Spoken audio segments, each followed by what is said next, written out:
Hey, how's it going, Athena? Really happy to have you back. How have you been?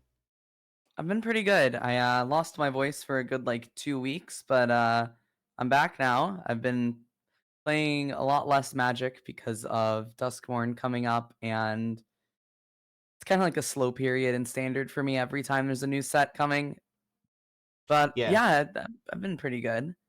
How I about call it you? a lame duck period. It's Mm, hard to play standard. Like I found that out last night on stream, but really the past couple of weeks, it's been like very hit or miss for me.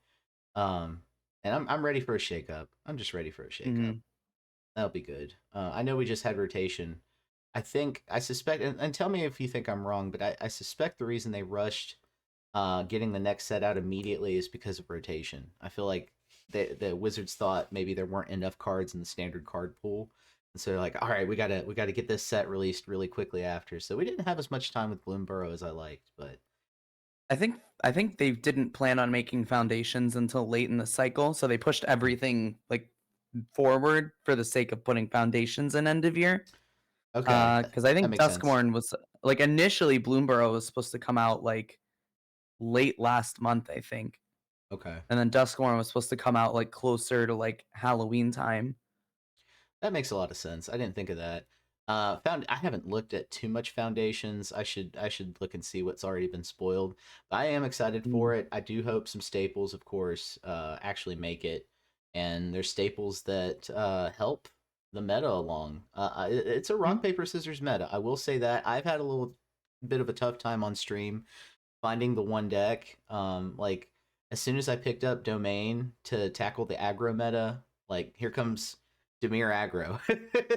So it's been interesting. It's been Mm. interesting, to say the least. But we have a jam-packed show for you today. We're going to be going over. We decided to do this Duskmourn's sort of faux set review in two parts.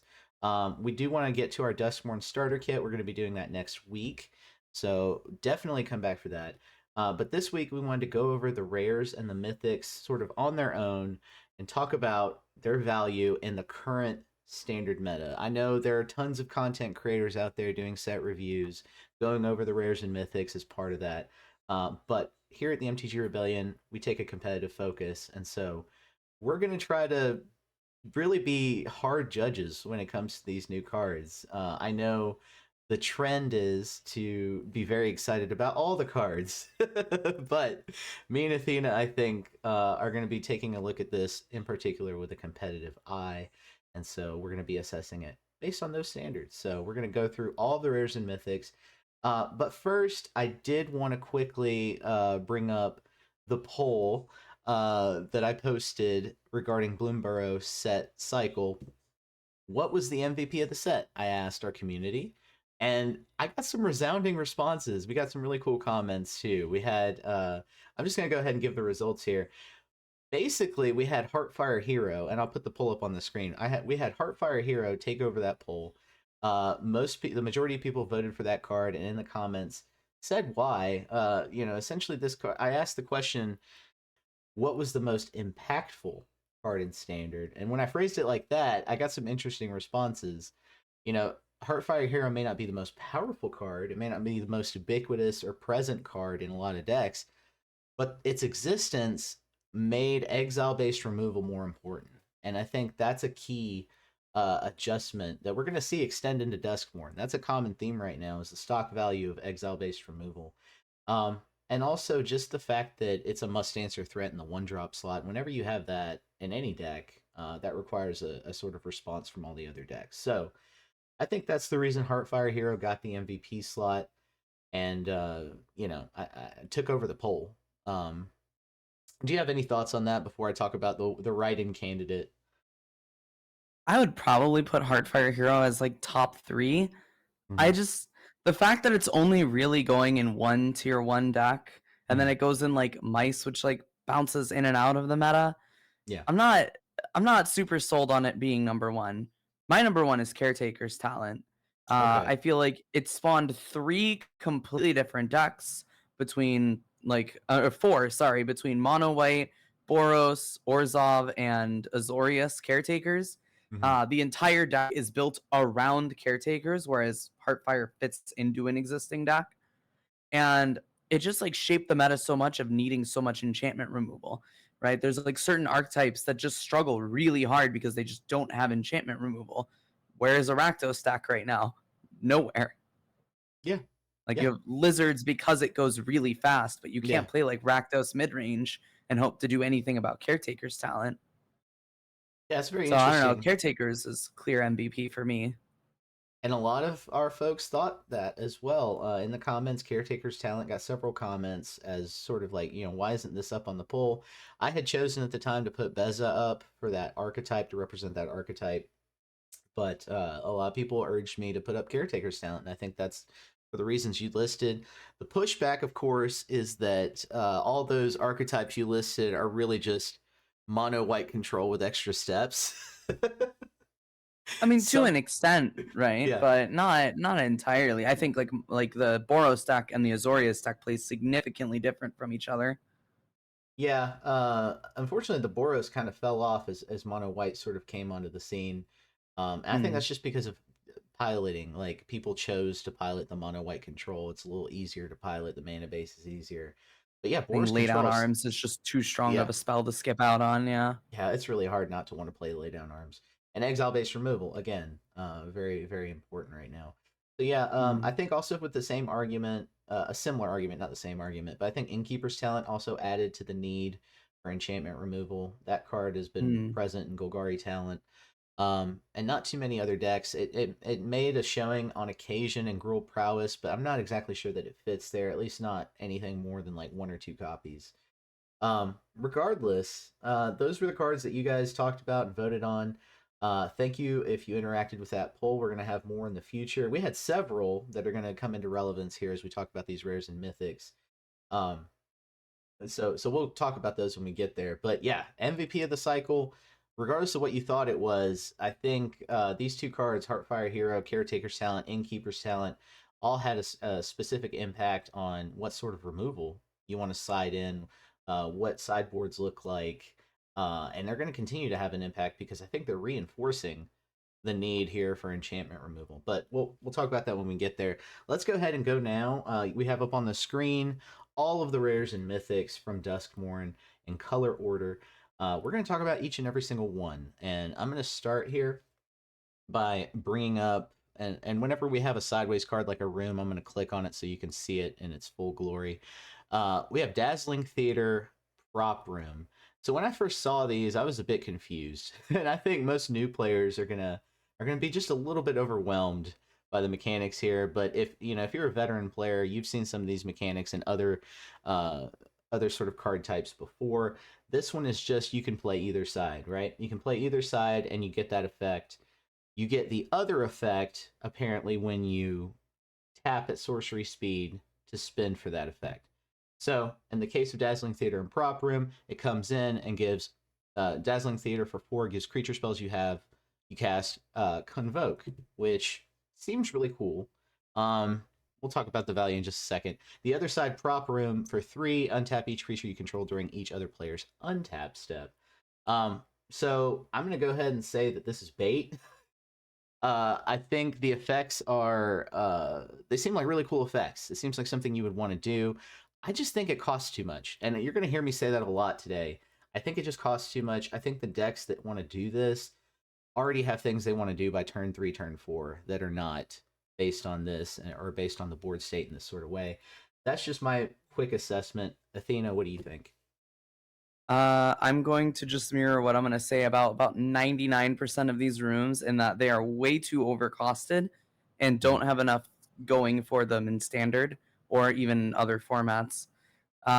4 mana to give all your creatures Convoke is kind of a joke.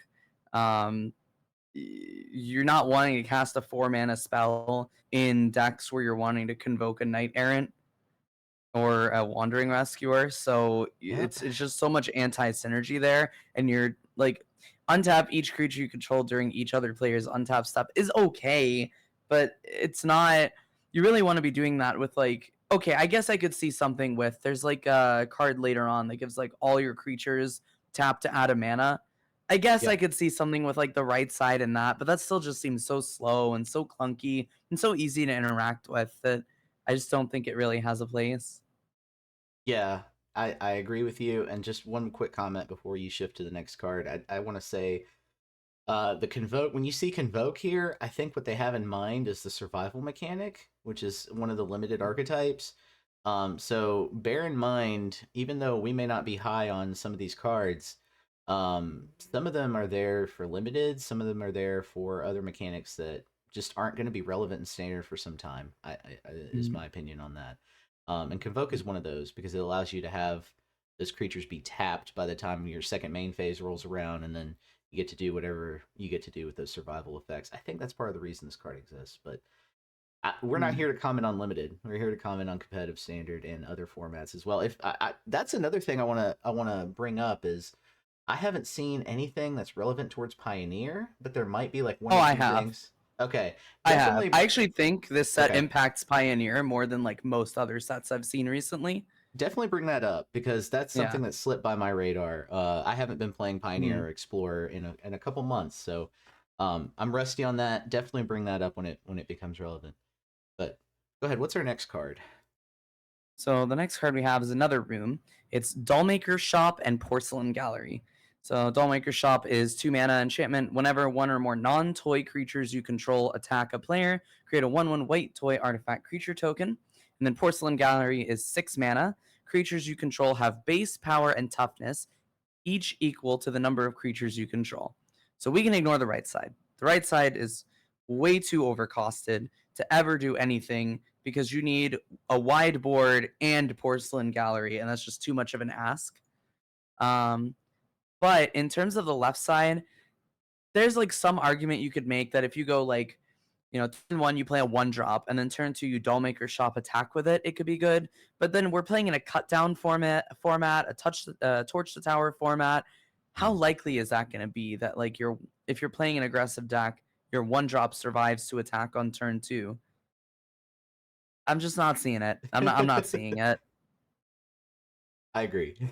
I think it's Yeah. it's really tough right now in this format, and we Mhm. just had aggro summer. I'm gonna say this card is bad, but we just had aggro summer, right?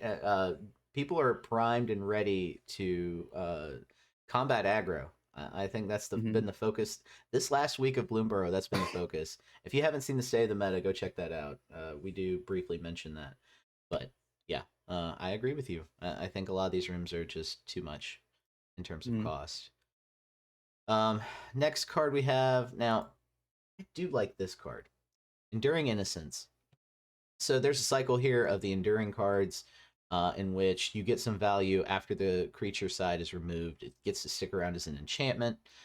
This one in particular, for 3, including 2 white, is a lifelink 2/1 body that says that whenever one or more other creatures you control with power 2 or less enter, draw a card.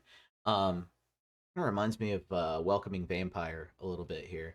Uh, Mhm. but then, of course, you get the added bonus that if it dies, it comes back and keeps granting you that ability. So the body side, lifelink 2/1, not too impressive, right? But if it sticks around as an enchantment, I could see where this has some value. Um, I'm gonna say good only because I already see this fitting into like the Enchantress decks. I think there's 2 Enchantress decks that they're trying to push, which is Dimir colors and Azorius colors. I'm gonna say it does fit into the Azorius deck, but I'll let you assess. So this is like a top 2 white card in the set for me, personally. I think this card is absolutely cracked. The fact that you can play a sort of caretaker's talent that impacts the board right away, like you get a 2/1 lifelinker to block with against these aggro decks, since we're getting into like a very aggro heavy meta, really matters. And if you're not playing a whole bunch of non-creature tokens, most of the stuff that triggers your caretakers is also going to trigger this. So I think there are quite a few shells where this just becomes a better version of caretakers. I think of Pioneer specifically. There's a mono white deck in Pioneer that kind of came around because of caretakers talent, but that was an answer to vampires. And now that vampires is banned, that deck isn't really doing anything because if you take turn 3 off to play caretakers talent, you're probably losing that game.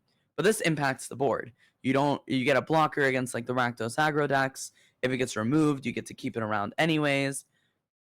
I think this has more of a home in Pioneer, but in general, I think if you're playing a Caretaker stack and not playing a whole bunch of things like the Deuce and Sunfall, then this is actually better than Caretaker's talent. Okay. Do you think this replaces Caretaker's talent in that slot? I think you could build like a mono white mid range deck with this Mhm. that would replace Caretaker's talent, or you could have this. Some mono white control decks have run 2 Takasia's welcomes in the sideboard, Mhm. to like have extra versions of this versus enchantment hate. I think this just replaces Takasia's. I think so too. I think that's a good Yeah. assessment. All right, All what do we have right. next? So the next card we have is Ghostly Dancers. So it's 3 white white for a spirit creature. It's got flying. It's a 2/5. And when it enters, you return an enchantment card from your graveyard to your hand or unlock a locked door of a room you control. And then it has Eerie, which is whenever an enchantment you control enters and whenever you fully unlock a room, you make a 3/1 white spirit creature token with flying. So this kind of has like hallowed haunting types of vibes to it. It's 1 mana more expensive, but you get a body with it. You also get like an ETB value with it. So if you unlock a room with this, then you immediately get the 3/1. Or you can return an enchantment to your hand and then play it later. I'm not super high on this card, mostly because of the cost.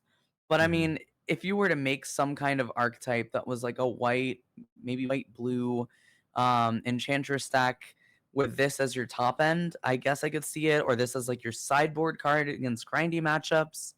Um, there's a room later down the line that has like some really kind of ridiculous combo potential with this, where you end up making like a second copy of this and like 5/3/1s in one turn.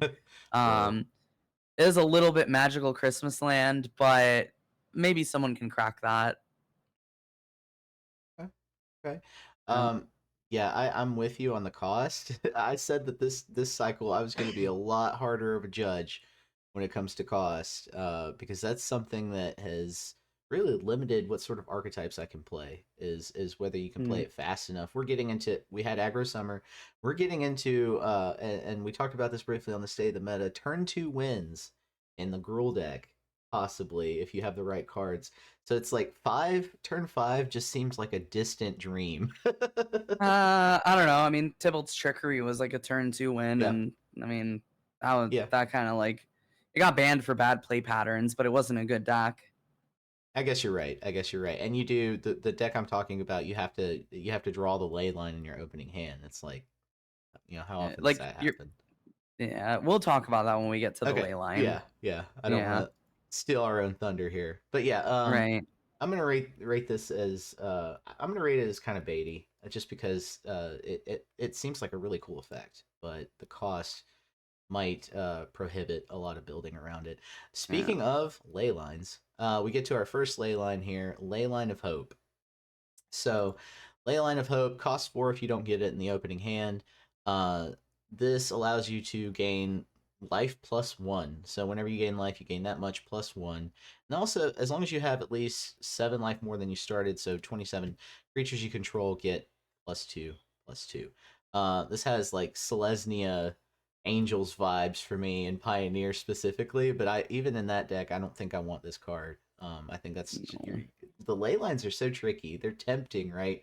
I consider all of them bait. Maybe except for Leyline of the Void, but we'll talk about that when we get there. Um, but yeah, I'm gonna consider this one bait. I don't think this sees any kind of play. What do you think? So, I mean, the biggest thing with it is the Discord thinks that this is good in Angels, but you have now you have 4 cards that you can't hit off Coco or Kayla's Reconstruction. Like you're running 8 Coco effects in the stack. Yeah, You really yeah, can't afford to be running any like really any non-creatures other than those. Um, and even then, you have Righteous Valkyrie. It does the same thing, and it's an angel. So yeah, I don't know. I'm just not seeing it. yeah. I don't think Angels was asking for this, so and I'm Oh not sure anything in Standard is either.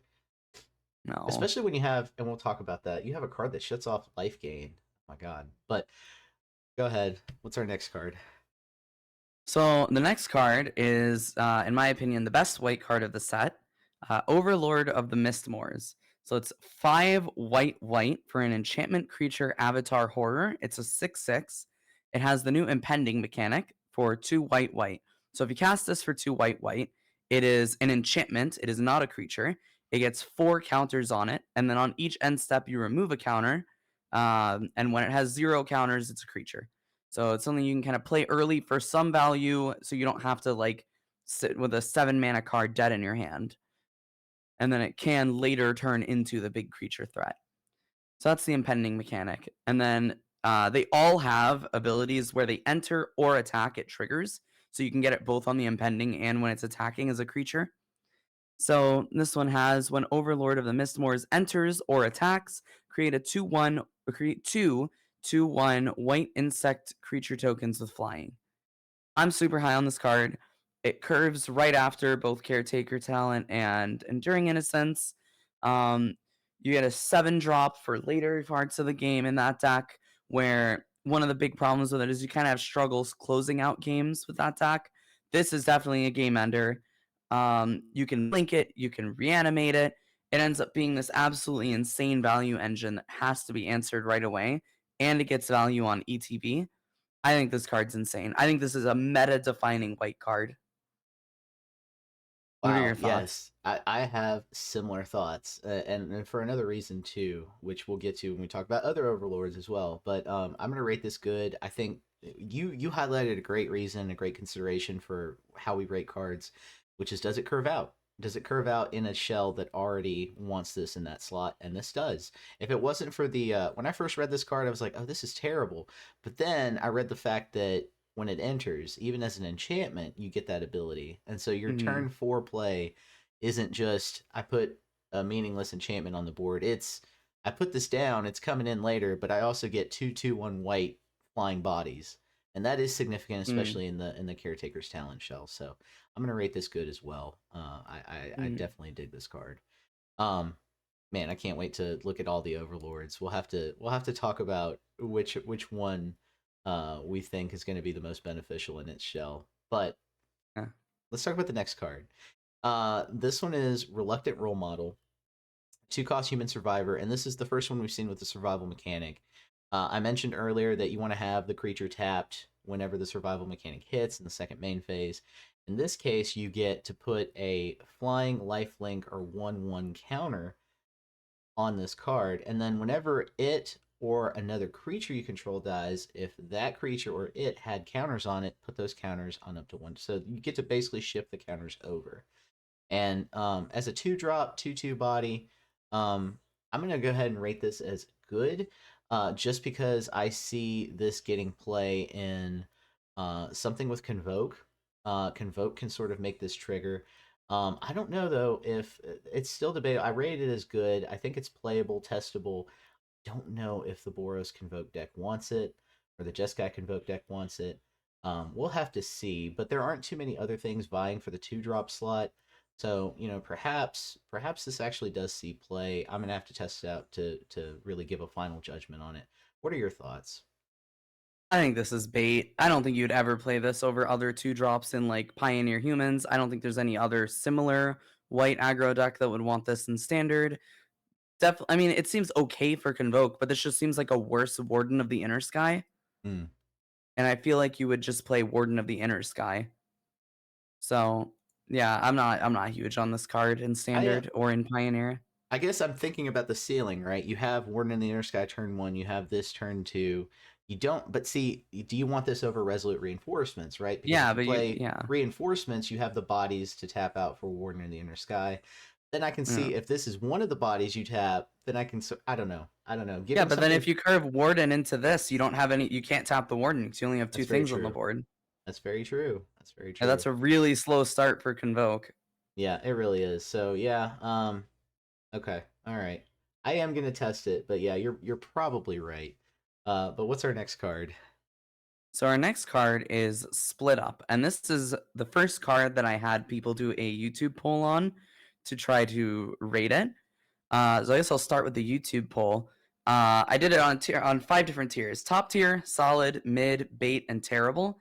and 50% of people called this solid, and then 22% called it top tier. I Huh. think I think that's probably a fair assessment. My problem with this card is you won't really see it until lockdown rotates. Once lockdown rotates, we can really start to talk about this card. The other place you can kind of see this card is in aggro mirrors. So if you play like, I don't know, Pioneer Mono White Humans Mirror, right?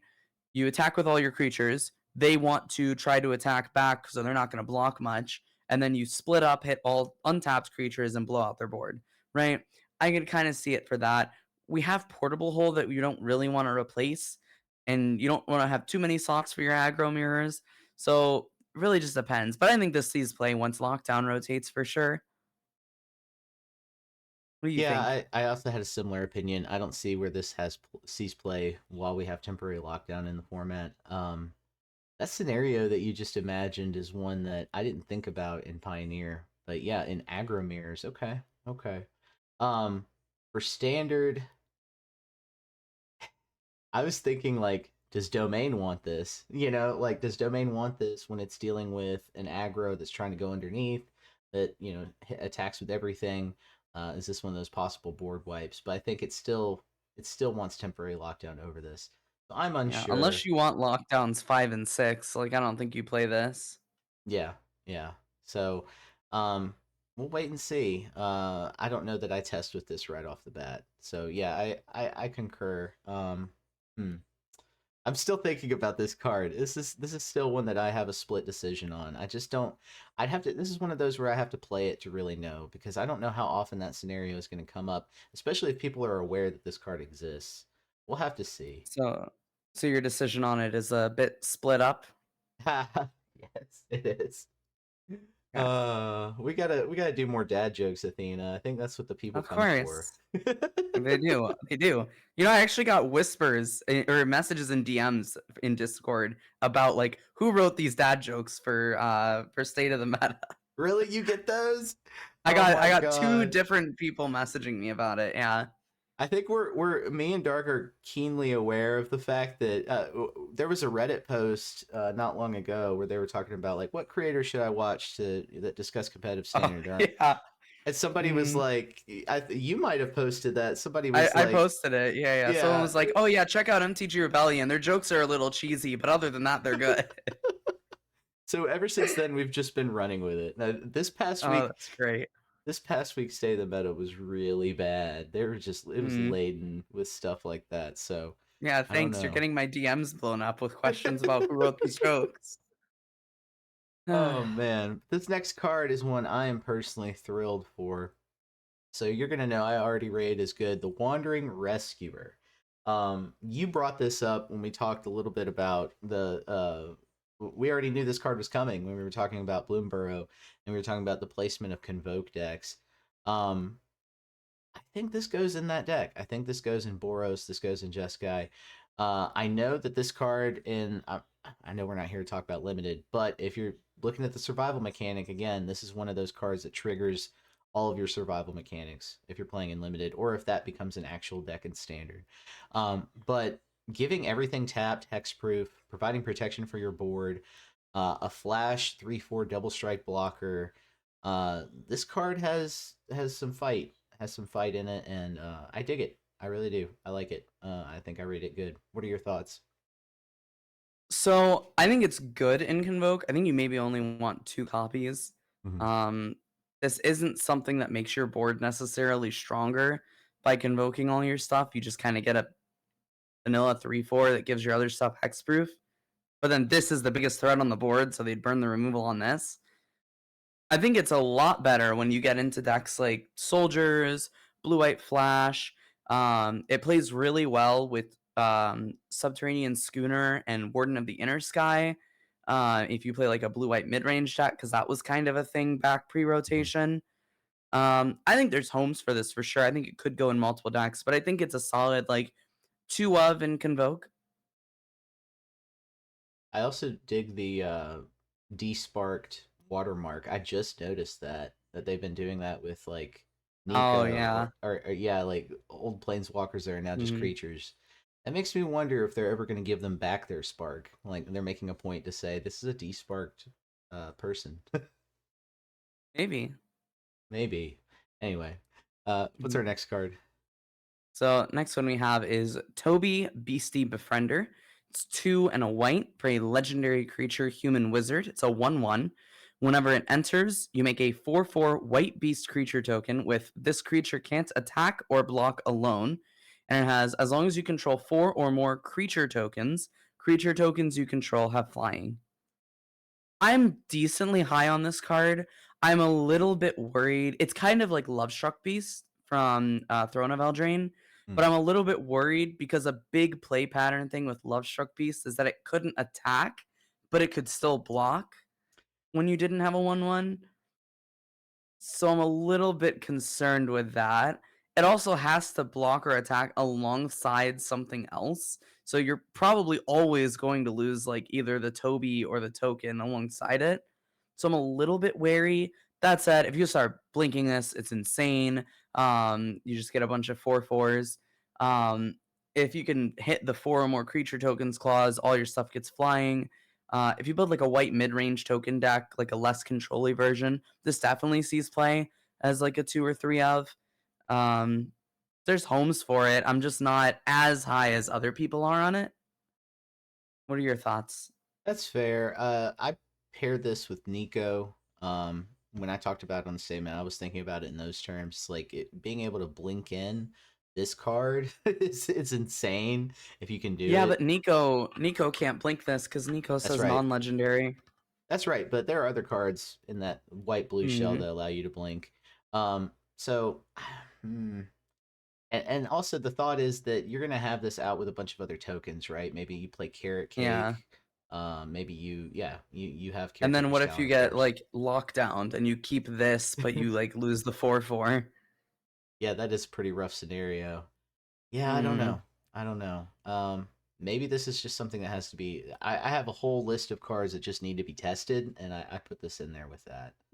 I just called it mid. Like it's good in like some shells, but for the most part, like I'm kind of not high on it. Yeah, I don't that's know. in parentheses on that list. Mid. All this Yeah. stuff is mid. But I mean, I think Mm, it deserves at least a week one brew, if nothing else. So, yeah. our next card that we have, and this goes along with there's this artwork reminded me of another card in the set, the Fear of Abduction. Um, Mhm. there's like an alien sub theme in here. It's really strange. You don't have aliens in Magic the Gathering lore, typically because Mm. each plane is its own little like planet, and it doesn't really think about space too much. We got kind Right. of an introduction to that with Theros, but anyway, uh, unidentified hover ship. It's a 3 cost, including 2 white vehicle. Has crew 1. It's a 2/2 flyer. The interesting value part of it is that when it enters, you get to exile up to one target creature with toughness 5 or less. And then when it leaves, the exiled card's owner gets to manifest dread, which is, kind of a have an upside for your opponent there, but I don't know. It depends on what you get rid of, right? You're trading something valuable for something that could be nothing. Anyway, uh, I this is more for limited, I think, in my opinion. It goes along with that survival mechanic, but also, um, that high value, the sort of like the margin, not high value, marginal value that you tend to see in limited decks. Like you get, Golgari Talent does this really well, but you get just you're winning based on these little tiny margins. Getting rid of the one creature they need, disrupting them for a turn, tempoing them out a little bit. So I think this is more or less kind of a tempo option. I don't know if this sees any kind of main deck play in standard. What are your thoughts? All right. So people have compared this with Skyclave Apparition. Um, Skyclave Apparition is one of my favorite cards of all time. This is not Skyclave Apparition. Oh my god. You need to crew it before it can actually be a body. When it is a body, it dies to cut down. It only hits creatures. Manifest Dread is way stronger than like a vanilla 3/3 that you would give them otherwise. There's just so many things going wrong with this card. If you want to play it in blue white artifacts, we already have Assimilation Aegis. It's the same thing, but like isn't a creature that can get cut down if you try to do anything with it. Like, I don't know. There's too many red flags with this card. I don't think this is good. The fact that people are hyping this card up is insane to me. Yeah, so I would definitely consider it bait. Yeah, me too. Me too. This is bait. All right, let's move Hmm. on to blue. Yeah. So next up we have Abhorrent Oculus. So it's 2 blue, creature eye. It's a 5/5 flyer. It says as an additional cost to cast this spell, exile 6 cards from your graveyard. At the beginning of each opponent's upkeep, manifest dread. So you look at the top 2 cards of your library, put one onto the battlefield face down, it's a 2/2 creature, the other goes to the graveyard, and you can turn it face up as a mana cost if it's a creature card. Um, manifest dread is a really powerful mechanic, and this is a very powerful card. The question is for Shell, easy. The Blue White Mentor deck Yep. already is filling the graveyard. It's wanting it gets hit by Helping Hand that deck already plays, that gets around the exile clause in its cost. I think this card is really good in that shell. As for Pioneer, as long as Treasure Cruise is in the format, I don't think this sees play because they kind of share decks they'd want to go in. Mm. But if Treasure Cruise eats a ban, I could totally see this in Pioneer. Shoot, I didn't think of that. Yeah, I forget that they're all like Phoenix is on the chopping block for the band next, isn't it? Mm, yeah, Okay. Okay. Yeah, the mentor list. I think Darkstream already talked about that with me. He might have mentioned it on Say the Man. He probably did not. he Um, did. okay. Yeah, so this is a card that probably sees play in there, right? You manifest dread. Maybe you get Haughty Jin off the top. You get to flip it over. I mean, yeah, I Mhm. can see a ton of scenarios where this works in that deck specifically. Um, I don't see it in any other list, right? Like I think that exiling 6 cards from your graveyard is something that Mentor does really well, but nothing else with blue in it is really focused on doing. I'm trying to think about that Sultai Roots deck that we just talked about. Okay, Um, I feel like you could play this in another shell. The question is, would you yeah, play this over other things like that you're right, doing with your graveyard, right? right. But I mean, it's definitely like I definitely think like if you play like some kind of like is it spell spammy shell, like this could see play in that for sure. Especially if we get a second cantrip in foundations to go along with sleight of hand. Like if we get opt, like yeah, I could see like 4 sleight of hand, 4 opt, 4 torch to tower, and then just a bunch of other like 2 mana spells, and then like this plus something else as your threats. Yeah. Does Otters want this? I don't think Otter spams enough spells for this. Fair enough. Fair enough. That was the Yeah. only deck I could think of right off the rip. But yeah, you're right. Foundations is coming. We might get more cantrips. Okay, that makes a lot of sense. Mm. Let's talk about the next card. In blue, we have a room. It is Central Elevator, Promising Stairs on the flip side. So we already talked about how the room mechanics work. The first side for 4, you get when you unlock the store, search your library for a room that doesn't have the same name as a room you control. Put it in your hand. And then Promising Stairs, at the beginning of your upkeep, surveil 1. You win the game if there are 8 or more different names among unlocked doors of rooms you control. I think this is just a limited card if you're trying to run the rooms deck. I don't know that Standard wants a rooms deck. There's definitely some people out there saying like, okay, there's an Is It rooms deck. Um, sure, week 1, brew it up. Let me know how you do, but I don't know. I just think it wants to do too much and it's too expensive. And there's so many other options in terms of decks you can play that do things much more quickly, that tempo your opponent much more quickly. I don't know. I'm just gonna say this is bad. What do you Yeah, think? I agree. No notes. Meme card next. Yep. So what do we have? Next up, we have Enduring Curiosity. 2 blue for an enchantment creature, Cat Glimmer. It's a 4/3 with flash. Whenever a creature you control deals combat damage to a player, draw a card, and then it's the enduring creature. So when it dies, if it was a creature, it comes back as an enchantment. So, I mean, this card's pretty decent. I would call it better than mid, like probably good. I would call this a good card. Um, the question is shell. I could see it in like Demir, I guess. Mm-hmm. Demir aggro could see something like this, maybe in sideboard play. 'Cause, I mean, it is a very powerful effect. The fact that it's a 4/3 with flash is pretty good. I've heard people talk about this in control, where you just flash this in on end step, start attacking. I think it's a little bit magical Christmas land. Like there's gonna be like a mosswood in your way and you can't attack, right? So the 3 toughness makes me really worry that this is a creature you have to attack with, but Like if you're playing it with blue-black, you have a lot of removal to make way for it, and then it dies, it comes back in as an enchantment. I'd call it good. I'm not sure if it fits in Dimir, but that would probably be the most likely shell it goes in. Yeah, that's exactly what I'm going to slide into week 1 is Dimir aggro. My particular shell runs the 4 Fairy Dream Thieves, 4 Fairy Masterminds, and then a few copies of Gix. Right, Mm-hmm. this pairs with Gix. And it keeps that going, keeps that card advantage going. I even thought about, just for funsies, I don't take this too seriously, but brewing this with Proft, putting this in a Dimir Proft shell. Oh goodness.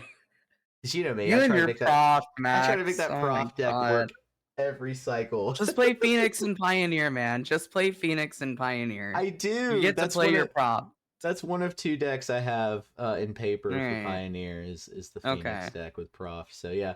Alright. Yeah, I want it to work in standard though. I don't know. We'll see. But Alright. I'll rate it good and testable, and just, Mm. until week, this will be my new pet card until week 2 when I'm severely disappointed. That's Until my we prediction. That's a very short-lived pet card. Oh my Yeah. god. Oh man. All Alright. right. Let's What you talk about the got for next me? one. Folks are pretty high on this one. I've been reading online about folks being pretty high on Entity Tracker. It's a 3-cost human scout, 2/3 with flash that has Eerie. This is whenever an enchantment you control enters, and whenever you fully unlock a room, draw a card. Um, I've seen this already in Azorius Enchantress builds.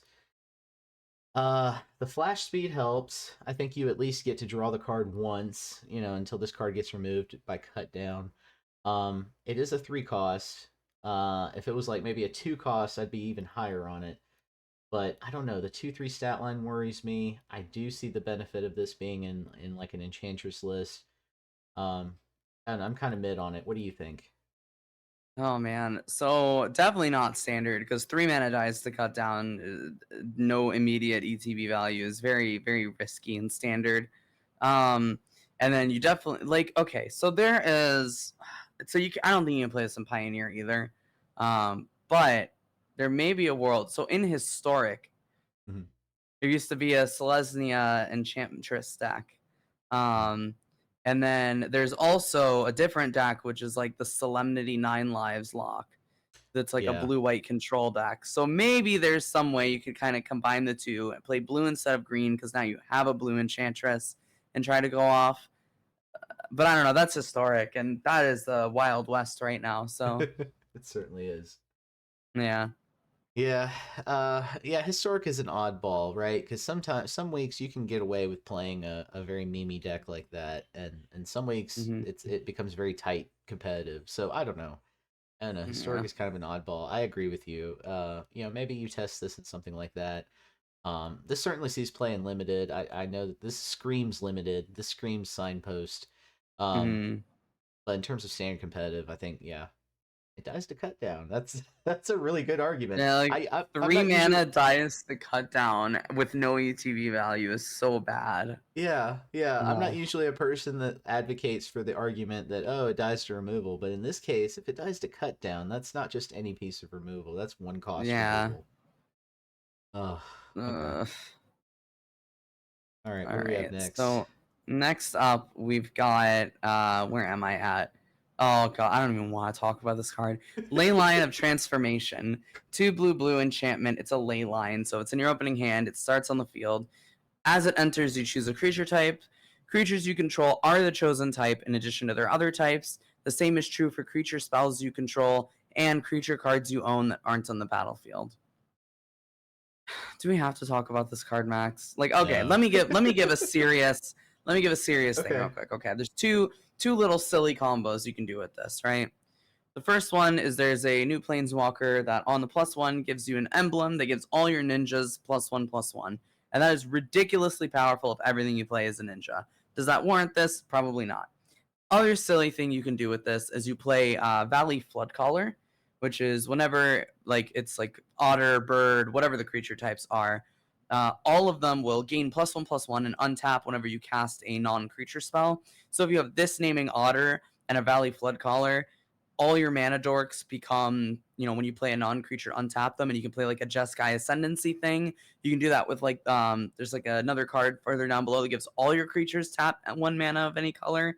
There might be something you can do with that, but no, just no, probably not. Like, if someone makes one of those shells viable and it shows up in State of the Meta, I'm gonna end up smacking myself, but at least I mentioned it. Somebody's gonna do it now. Somebody out Yeah. there's gonna you've challenged some Yeah. brewer out there. I know I you guess have. there's another thing you can do with this, where one of the big complaints about fairies is that the creatures suck, but the spells are amazing. So if you name fairies with this, you get access to your really good fairy spells. I still don't think that's worth it. Like, those are probably the 3 best things you can do with this, and I don't think it's worth in any of those situations.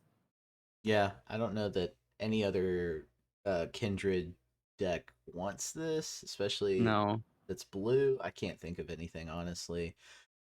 Even like Azorius Soldiers doesn't want No. it. Well, because everything they have is already soldier. You need this in a Yeah, non-kindred deck yeah, that that's you true. want to use kindred payoffs for. That's true. So it's like Well, such a niche, like, yeah. yeah. The only reason I brought up soldiers is because the soldiers deck, the big meme there is like a lot of the creatures in there aren't actually soldiers; they're just Oh, flash. you're not wrong. Yeah. I don't think it even wants this. Yeah. Okay, let's move on. Marina Vendrell's Grimoire is a 6-cost legendary artifact that says when it enters, if you cast it, draw 5 cards. You have no maximum hand size. And you don't lose the game for having 0 or less life. Whenever you do gain life, draw that many cards. Whenever you lose life, discard that many cards. And then if you have no cards in your hand, you lose the game. Obviously, this is a very memey card. This is. Why is this in blue? I have no idea. Why are we life gaining in blue? Like, and paying our own, like, I don't know. Why are we? This just seems so wrong. Like, I feel like this should have, at the very least, been like an Azorius card. But I feel like this is an Orzhov card through and through. Like, Yeah, this just, I don't know. This is such a meme. There's like the one, like, something remnant that this is an infinite combo with, as long as you have more than 20 cards in your deck. But no, just no. Next card. I know. Could you imagine playing this and getting hit with that 3-cost? I forget the name. The new 3-cost haste red creature that the rest of the game you can't gain life. Oh That's man. such a feels Yeah. bad scenario, and that card might Yeah. actually see play. So yeah, no. Man. Go ahead and talk to us about the next room. So the next one is another room. It is I clicked on the wrong card there. There we go. Mirror Room and Fractured Realm. So this is the one I had mentioned when talking about that one, like, 5-cost, like, Hallowed Haunting creature. So Mirror Room is 3 mana.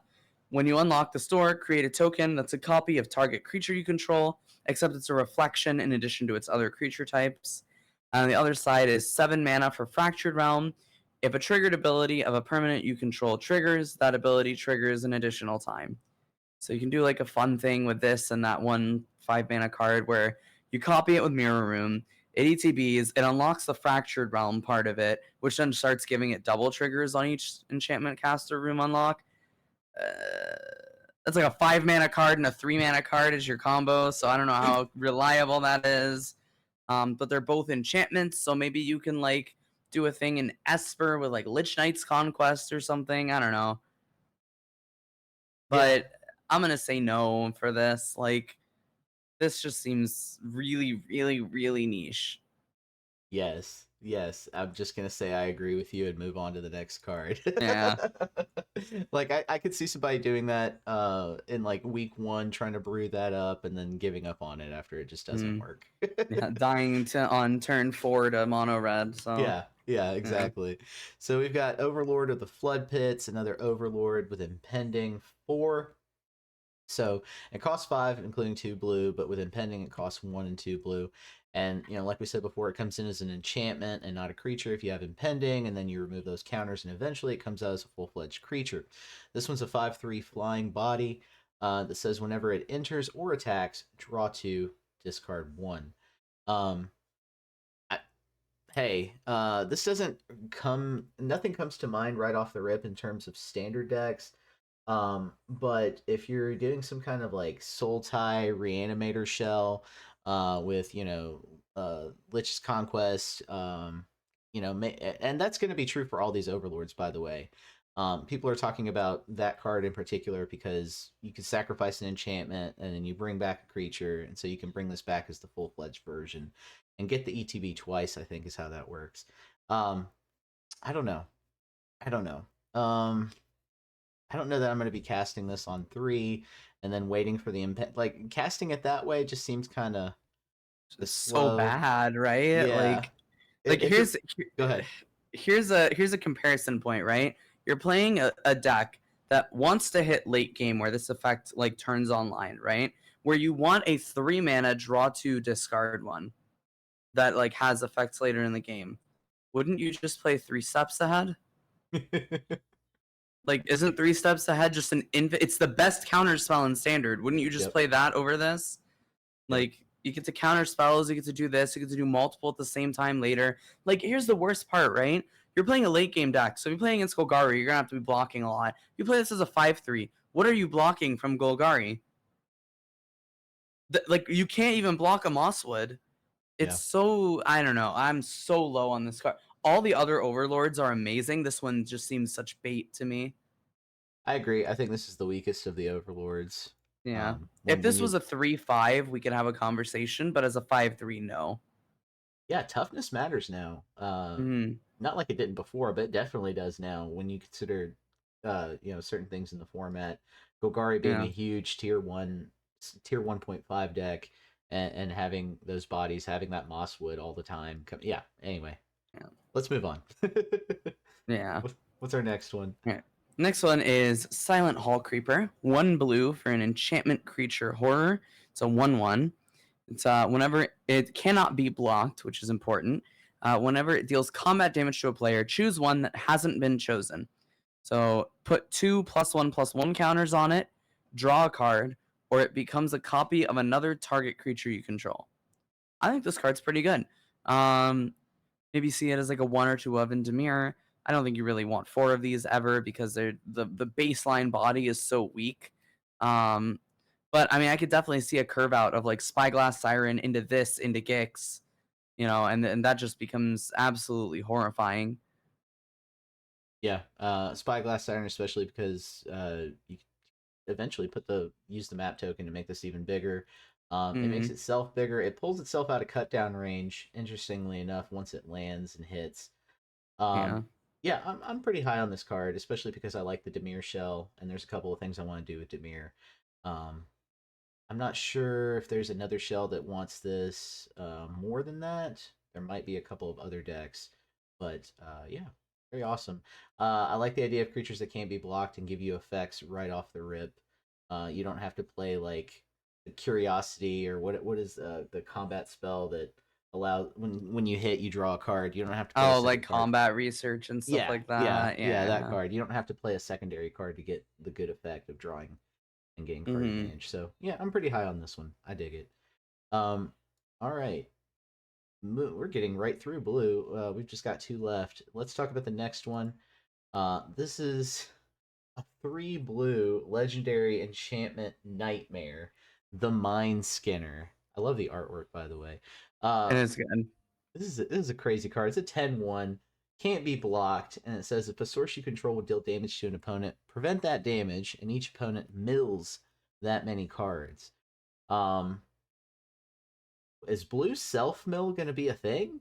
Like No, that's gonna be my max, question. I max, don't think it. I max. don't think it has enough cards in the format to warrant it. Um, Perhaps you run. Does control want this? I mean, No, what do you think, Athena? no. If okay, all of the damage you do to your opponent becomes mill instead. So instead of your opponent having 20 life, they have 60. No, it's not playable. Fair enough. Fair enough. Yeah, I yeah. didn't. I didn't know if I hadn't seen any decks out there where like Jace was the main win con. I know Jace is typically in sideboards, typically like a secondary win con against other decks that either mill themselves or draw way too many Yeah, but it's cards. also like a planeswalker and it mills your opponent like right away. This is like it's a 10/1, Yeah. and then it has to like sit around. Imagine trying to play this against Domain and then it just gets pinged by an Archangel of Wrath. Like you're not doing anything with this. And plus, blue means you need 21 blue sources to cast this on 3. So no utility lands in your monocolor deck. That makes a lot of sense. Yeah, Yeah. yeah. That's like a It's big thing for me where it's like you can go too hard on these mana costs where it's suddenly like, oh, now you can't even. I'm playing a monocolor deck. I can't even run utility lands, which is like a big reason to play monocolor. Yep, that makes a ton of sense. All right, what's our next card? So next card on the list is the Tale of Tamio. So it's 2 blue for a legendary enchantment saga. Chapters 1, 2, and 3 are all the same. They are mill 2 cards. If 2 cards that share a card type were milled this way, draw a card and repeat the process. And then the 4th chapter is exile any number of target instant, sorcery, and or Tamio planeswalker cards from your graveyard. Copy them. You may cast any number of the copies. So I don't think this has a home in standard. I could see a world where you build a deck that's like maybe all enchantments or something, where you just mill your entire deck and win with something that says like when you have no cards in your deck, you win. Um, I could see that kind of deck like appearing in an older format or Hmm. some way because this is a lot of mill. Like it may be like 3 mana, like not really do a lot, but this is a lot of mill. So I don't know. I mean, there's potential in older formats, but definitely not in standard. Um, yeah, I think this is. I don't think this sees play. I was trying to think of standard, but like the Sultai Roots deck, I don't think this sees play in that either. No. There's other things you want to be doing on turn 3. Um, okay, that was a pretty fair assessment, I think. Hmm. Let's move on to black, and I do want to talk about this card because it was pointed out. Come back wrong. It's a sorcery speed removal spell, right? At 3, destroy target creature. If a creature card is put into a graveyard this way, return it to the battlefield under your control. Sacrifice at the beginning of your next end step. I think this is more or less a limited signpost. Sacrifice, Rakdos Sacrifice is going to be a limited archetype. I don't know that it comes back to standard. I know we had it with the Anvil decks fairly recently, but I'm not sure that that's going to be a tier 1 deck, any of the sacrifice shells. So I don't know. It doesn't give you the creature. It doesn't give the creature haste like other cards that do similar effects do. So you're basically just getting the ETB trigger. If you have a way to sacrifice it for a payoff, that's really cool. But outside of limited, I'm not sure this sees too much play. I know I listed it in the state of the meta, but once I thought about it some more, I'm like, there's some really good ETB effects in standard, but I'm not sure if there's that many. Maybe you do this to your Hmm. opponent's Atraxa, and it's pretty cool. But even then, if you're playing just a few colors, you don't get the full effect of Atraxa, beginning to pick a lot of cards from top of your library. So I'm unsure. This is kind of mid to me. I'm going to wait and see on this one. What do you think? So this is another one that I had pulled on YouTube. Um, 37% said mid, 39% said solid. Hmm. And the comments are talking about like putting this in the sideboard against domain. Mm-hmm. Um, I'm just I don't really see it. Like Yeah. the problem like 3 mana sorcery speed removal just doesn't seem like really good to me. Like I think I would rather just spend 2 mana to kill the Atraxa and then just like attack in because the opponent like getting the Atraxa trigger, it almost doesn't matter if you get your own unless you also have like sorceries and instants and creatures and planeswalkers and lands and you know what I mean? Like you need a Yeah. lot of different card types to activate Atraxa. And there's not really a whole lot of other creatures that I'd be super happy about using this on. Maybe if I'm behind and my opponent has a Beza, I could like do some crazy stuff, but or you could like take an Overlord. Um yeah, I I mean, guess you can take the opponent's like Glimmer creature. Oh wait, no, I wouldn't even yeah. do that because they would get to choose the replacement effect of putting it on the battlefield. Never mind. Yeah, no, I'm not high on this. I think it's bait. Definitely bait. Okay. Yeah, I'm with you Yeah. on that. All right. Next up is Demonic Council. It's 1 and a black for a sorcery. Search your library for a demon card, reveal it, put it into your hand, then shuffle. And then it has Delirium. If there are 4 or more card types among cards in your graveyard, instead search your library for any card, put it into your hand, and then shuffle. Not high on this card. You need to think of the baseline, right? Like if you're playing like a graveyard deck, baseline's gonna find you a demon. So you gotta find a demon that works in your graveyard decks. Okay, cool. You got like Valgavoth as a demon, I think, right? Yeah. You can like find it, discard it with something, and then reanimate it. And then you're also like filling the graveyard, so you get to search for anything later. My problem with this is like if I'm playing a graveyard deck where I want this type of effect, like Analyze the Pollen already barely sees like fringe play here and there, and I think Analyze is better than this. Yeah, I think Analyze is better than this as well, and I think the graveyard decks are going to have green a lot of the time. Most of the time, Mm. Golgari colors infused within. You might see Jund, but yeah, I'm with you on that one. I don't have much else to say on it. Let's move on to the next card. We've got this is one of those cards that is going to be like a key reanimator target according to some people online. Doomsday Excruciator, which has the impossible 6 black mana cost, but it is a 6/6 demon with flying. When it enters, if it was cast, each player exiles all but the bottom 6 of their library face down, and at the beginning of your upkeep, draw a card. Which creates an interesting gameplay situation, right? There's probably some tricks I'm overlooking here in the set, some combo-y tricks that you could do to take advantage of that. Maybe you know of one, but I just don't think it's worth trying to implement in a very like fast meta. Um, yeah, I think this one's a little bit baity. What do you think? But Max, if you have this and Mind Skinner, if you attack with a Mind Skinner after. I knew it was gonna be something like that. Anyways, no, there's better reanimator targets. It's impossible to cast. Like, okay, the Frank Carson article doesn't even have this mana cost in like the calculations. Like, like the most it has Oh, is 4 of one color needs 24 on turn 4. Those numbers keep going up. So you're going to need like 27, 28 sources of black to cast this on curve. oh, I think unless you're casting it, it's not worth it because it's not a great reanimator target. Like, yeah. I don't know. I think And then people when you're just casting it, you need a game plan to kill your opponent before you deck out because you draw a card every turn. Yep. And this is one of those cards that if I had seen it as a kid, I would have pulled it from a pack. I would have been like, "Whoa, this is awesome!" And then you'd have lost half your games to your opponent just leaving it on the field and letting you deck out. Exactly, exactly. But what do we have next? Next, we have Enduring Tenacity, 2 black for a 4/3 enchantment creature Snake Glimmer. Whenever you gain life, target opponent loses that much life. And when this dies, if it was a creature, return it to the battlefield under its owner's control. It's an enchantment. And it's like a weird thing that, like, when you play these life gain decks, you definitely want cheaper creatures than this. In Pioneer, you're playing Cocos, so you want them to be 3 mana and less. In standard, I mean, no, that life gain deck's not really playable in standard. You have like what Amalia and Essence Channeler as your 2 payoffs. I'm just not seeing it. Like, yeah, if this were 1 mana cheaper, I Hmm. could see this being played, but not at 4. Yeah, I agree. The only deck that came to mind is one that's not meta deck, which is the Orzhov Bats list, which does a lot of life gain play and gets payoffs for that and makes your opponent lose life as well. Yeah, this is too expensive for that deck. Not really something they want, and the deck's not really that great right now anyway. So yeah, Hmm. bad. Yeah. All right. Next up we have a room. Funeral Room and Awakening Hall. For 3, first side says whenever a creature you control dies, each opponent loses 1 life and you gain 1 life.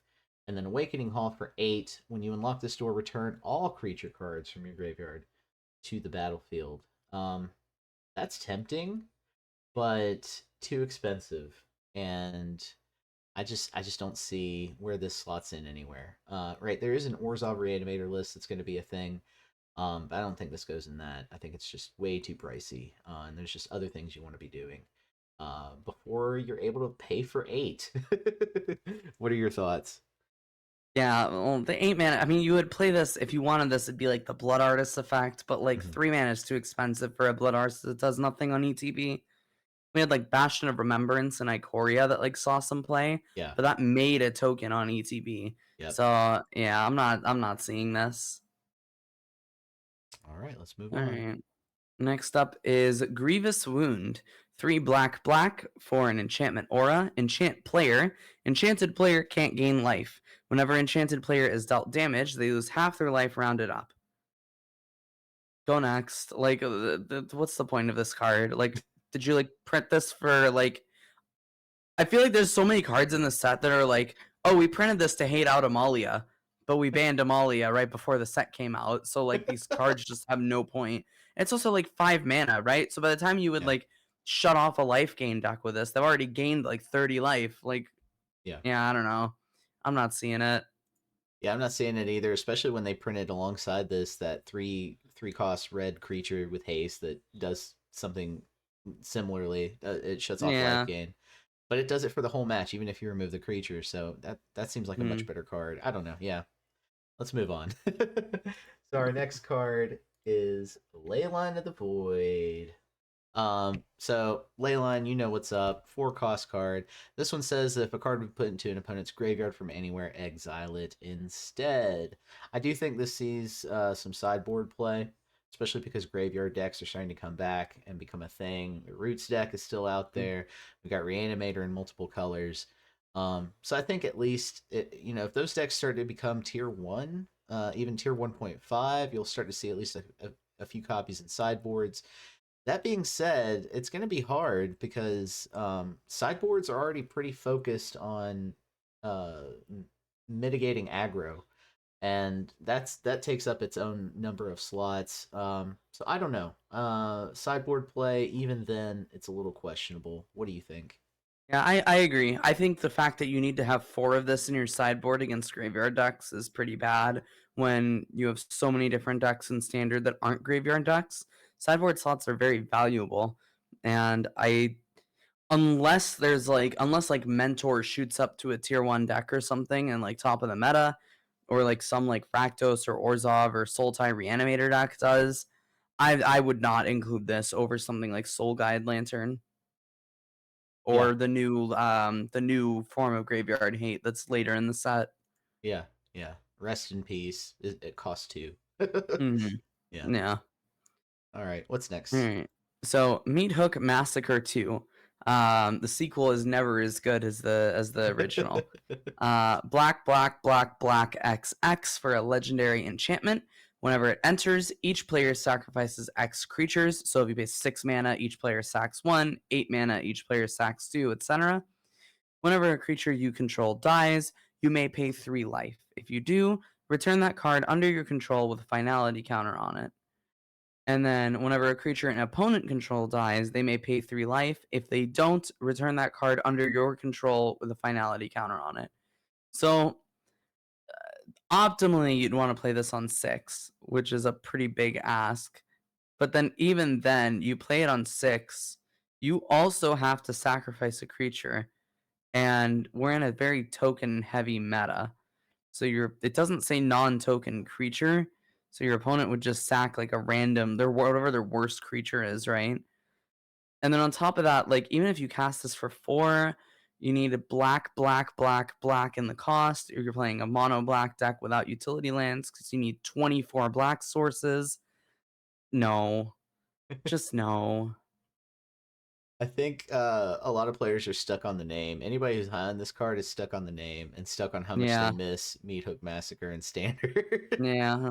Those are I my had thoughts. someone mentioned this in Mono Black Devotion and Pioneer, but it's 4 mana. It doesn't impact the board. It just makes me really like off of this card.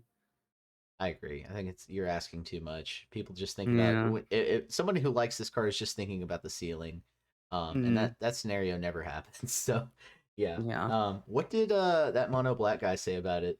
Did he say anything in the Discord about it? You have to play it for 6 and then it's worth it. Against token decks, it's terrible. Against things like Domain, it's amazing.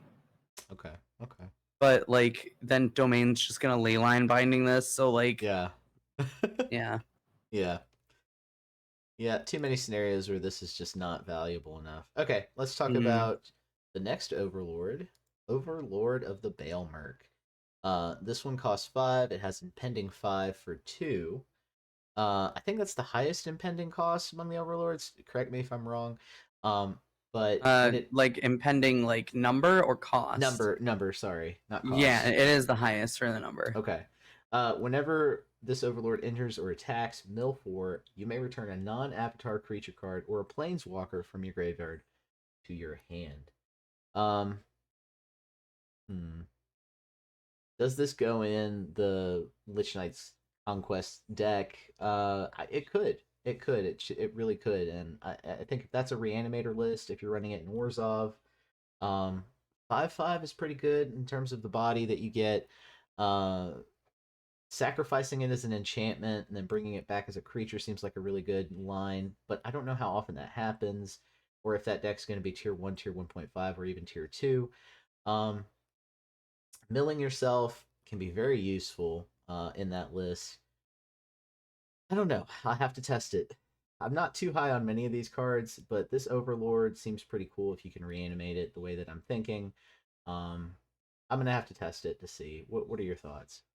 I think this is the best black card of the set. Okay. Like 2 mana, you mill 4, you get something back if you really want something back. That's already such a great graveyard enabler. We see Picklock Prankster, we see Founding the Third Path, we see Cash Grab. These are all a crazy good graveyard enablers at 2 mana. The fact that this becomes a threat later on, this can be something you can reanimate in a reanimator deck. It's a creature, so like Roots would care about this, and you can return like your Tyvar or whatever in your Roots deck. I think this goes in any, like literally any graveyard deck that you play in standard. Yeah. It's just such an insane enabler, and it's a payoff too. Viewers at home, check out that Sultai Roots list. I think yeah, if what you're saying is true, I think that it slots into that. Okay. All right. I'm gonna try it in Mm. that first before I try it in like Warzov Reanimator, but I am gonna build that Warzov Reanimator list as well week 1 if I can. Mm-hmm. All right, all right. What do we have next? Next we have Unholy Annex, 2 black, or 2 and a black for a room. The first half is at the beginning of your end step, draw a card. If you control a demon, each opponent loses 2 life and you gain 2 life, otherwise you lose 2 life. And then the other side is Ritual Chamber, 3 black, black. When you unlock this door, create a 6/6 black demon creature token with flying. I'm just not seeing it. Like, the problem is, like, Phyrexian Arena already doesn't see play, right? So this gives you the card on end step, but you lose 2 life instead of 1. And that starts to get really, really risky with all the aggro decks running around and against Shieldred, right? So, like, I don't know. I'm not super high on this. The fact that you need a demon to activate the other side, that's kind of rough because there aren't really a whole lot of good demons. Um, the 6/6 is kind of nice, but like a 5 mana 6/6 flyer is like okay at best. I don't know. What do you think? I think this is a limited card. Yeah, I Like you agree. said, aggro is too present right now to be losing that much life for drawing cards. You're Hmm. inviting trouble because now they've probably already done some damage to you on turn 3 also. Yeah. Um, so yeah, okay. Let's move on. Yeah, we're not too high on the rooms so far. Now I do like No. this next card, Unstoppable Slasher. It's a 3-cost zombie assassin. It's a 2/3 body. I know it dies to cut down, right? That's for 3, 2/3. That's a red flag right there. I will say that. It has Death Touch. Whenever it deals combat damage to a player, they lose half their life rounded up. Whenever it dies, if it had no counters on it, return it to the battlefield tapped under its owner's control with 2 stun counters on it. So, I mean, it tempos itself in that regard. But it is a must answer threat at 3, although the 3-drop slot is kind of populated right now in any black based deck. So whether this sees play or not, I am unsure. I do like the mechanics of the card. It is a 2/3 body though. Your opponent can easily tempo you with a cut down. So I'm gonna actually rate it kind of mid unless it finds like a really niche shell, in which case, um, maybe Rakdos. Maybe there's like a Rakdos aggro shell that this can go in, where you're doing a ton of damage really early, and then yeah, I don't know. I don't know about this one. I'm gonna rate it mid. What do you think? I think it's a little bit better than mid. The thing with this card, right, is like it does die to cut down, but it also comes back if it dies to cut down. So that's not like too big of an issue. The 2 stun counters sucks though. I think the death touch is what saves this card. If it was Okay. just a 2/3, your opponent could block forever and make you like reanimate it with stun counters. It would suck. But the fact that it's death touch means that there's going to be a lot of times where the opponent has to block this with a decent creature. And then this will come back. The one card that combos with this really well is Bloodletter of Akazats, and unlike Rush of Dread, both of these are playable cards in this 2-card combo. So if you play like some like really aggressive black shell, you go like Evolved Sleeper, Fairy Dream Thief, Hopeless Nightmare, and then you go like Ayara's Oathsworn, you get Gix, you get Bats, you get this, and then you have like top end Bloodletter, I was right? gonna say Bloodletter. Yeah, you can go like really, really fast with that, and like Bloodletter kind of plays like Torbrand in that kind of shell. This gives you like a 2-card combo with it. Now we have black enchantment removal, so that's not as much of an issue against things like Lockdown. So there might be something there. Outside of that, it's because it's 3 mana, it's probably dead. If it were 2 or 4 with better stats, it would probably Yeah. be better. Yeah, that's really what I'm thinking about. Is like, do we want this over Preacher of the Schism in those Yeah. shells? I think people probably want their Preachers of the Schism a little more. Hmm. But it's a must answer threat, and there's something to be said in black for must answer threats. If you have enough of those, like, it doesn't matter what sort of removal they have. Yeah. It becomes an issue. So yeah, mid in a vacuum, sort of a lot better if you find the right shell. Yeah. Okay. All right. What do we have next? So next up, we've got Valgavoth Terror Eater. This is like the big guy that owns Duskmourn. It's 6 colorless and 3 black for a legendary creature, Elder Demon, flying lifelink 9/9 with ward. Sacrifice 3 non-land permanents. So right off the bat, if you're not sweeping the board, this is very impossible to kill. Um, and then it has, if a card you didn't control would be put into an opponent's graveyard from anywhere, exile it instead. During your turn, you may play cards exiled with Valgavoth. If you cast a spell this way, pay life equal to its mana value rather than paying its mana cost. So right off the bat, this is probably like up there for reanimation targets and in standard. The question is if you want this over Atraxa. My answer is maybe. Because this is going to be better versus decks. First of all, this is straight up better than Atraxa against aggro. Because a 9/9 lifelink that they cannot remove in any way is insane. Against mid range, it depends like how like wide that mid range deck is if they can remove this. And then against control, this just looks terrible because they just sunfall it and move on. Yeah. So like maybe in your reanimator deck, you run like a 2/2 split of this and Atraxa, so you don't get stone brained. The fact that it's mono black means that you can cast it a little bit easier if you get to late game. Um, there are some really good tools for reanimating this. You have Cruelty of Gix too, which is what you're gonna probably use to reanimate this. And then the first part of it, you can like discard a card into exile and then play it if you have a Valgavoth out. There's like some synergy there. I think most of the time I would rather have Atraxa as a reanimator target than this, so I'm not super high on it, but I could see metas where this is better than Atraxa for that. Yeah, I was gonna say basically the same. That it comes down to whether you want this over Atraxa or not. If it sees play in that shell, I like what you said about the 2/2 split because of Stone Brains. Stone Brains are still out there. So yeah, maybe that's what you do. And yeah, against control, definitely not. So I could also see a scenario where you have your 3 Atraxa, 1 Nissa at your top end, and then you have a couple of copies of this in the sideboard for specific matchups.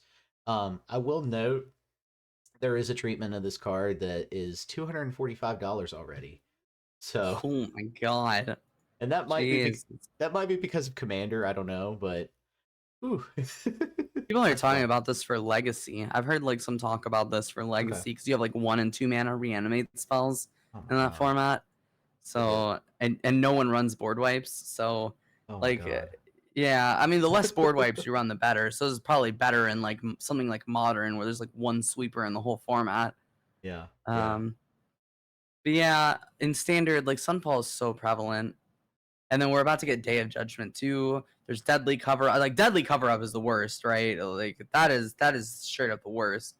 At least with Atraxa, you get a lot of ETB value out of it. So yeah, I think I'd rather play Atraxa in most cases in Standard. Yeah, I see myself going still keeping with the Traxa main, maybe a couple of copies of this in the sideboard for the aggro Yeah. matchups. All right. let's move on to red. Now, we've got a card that there's been some discussion online about, Chainsaw. It is a 2-cost artifact equipment. Whenever it enters, it deals 3 damage to up to 1 target creature. So there's your value right there. For 2, you get 3 Mm. damage to kill something. And then whenever one or more creatures die, put a rev counter on it. Equipped creatures get plus X plus 0, where X is the number of rev counters on it. The equip cost is 3. And I think that's the biggest hindrance here for me saying it's a good card for standard competitive. I see this as a great card for limited. In the limited format or environment, this sees a ton of play. This is like your second pick, your first or second pick in a lot of cases. Red, I think people are really high on red there. But for standard competitive, the equip cost is really high. I don't know that your low curve red based decks are going to want to see this, but who knows? Somebody's gonna play with this week 1, and we're gonna find out very quickly where this card is worth its value. Um, but yeah, the equip cost being 3, if it were maybe like 2 or 1, I could definitely see myself using this one in like the Gruul Prowess deck.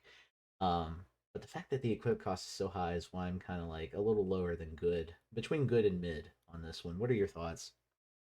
I think it's probably a little bit worse than mid. The one upside for this is that like you play it and then you can sacrifice it to something, whether it's bargain or braids, or if you're playing Pioneer, Doom Okay. Foretold, or Anvil. Then it starts to look a bit better, right? Because it's 2 mana, deal Yeah. 3 damage, do something with it, sacrifice, right? I mean, Doom Foretold plays 3 mana versions of this, so like I could see like some Mardu Doom Foretold deck playing this in Pioneer or something.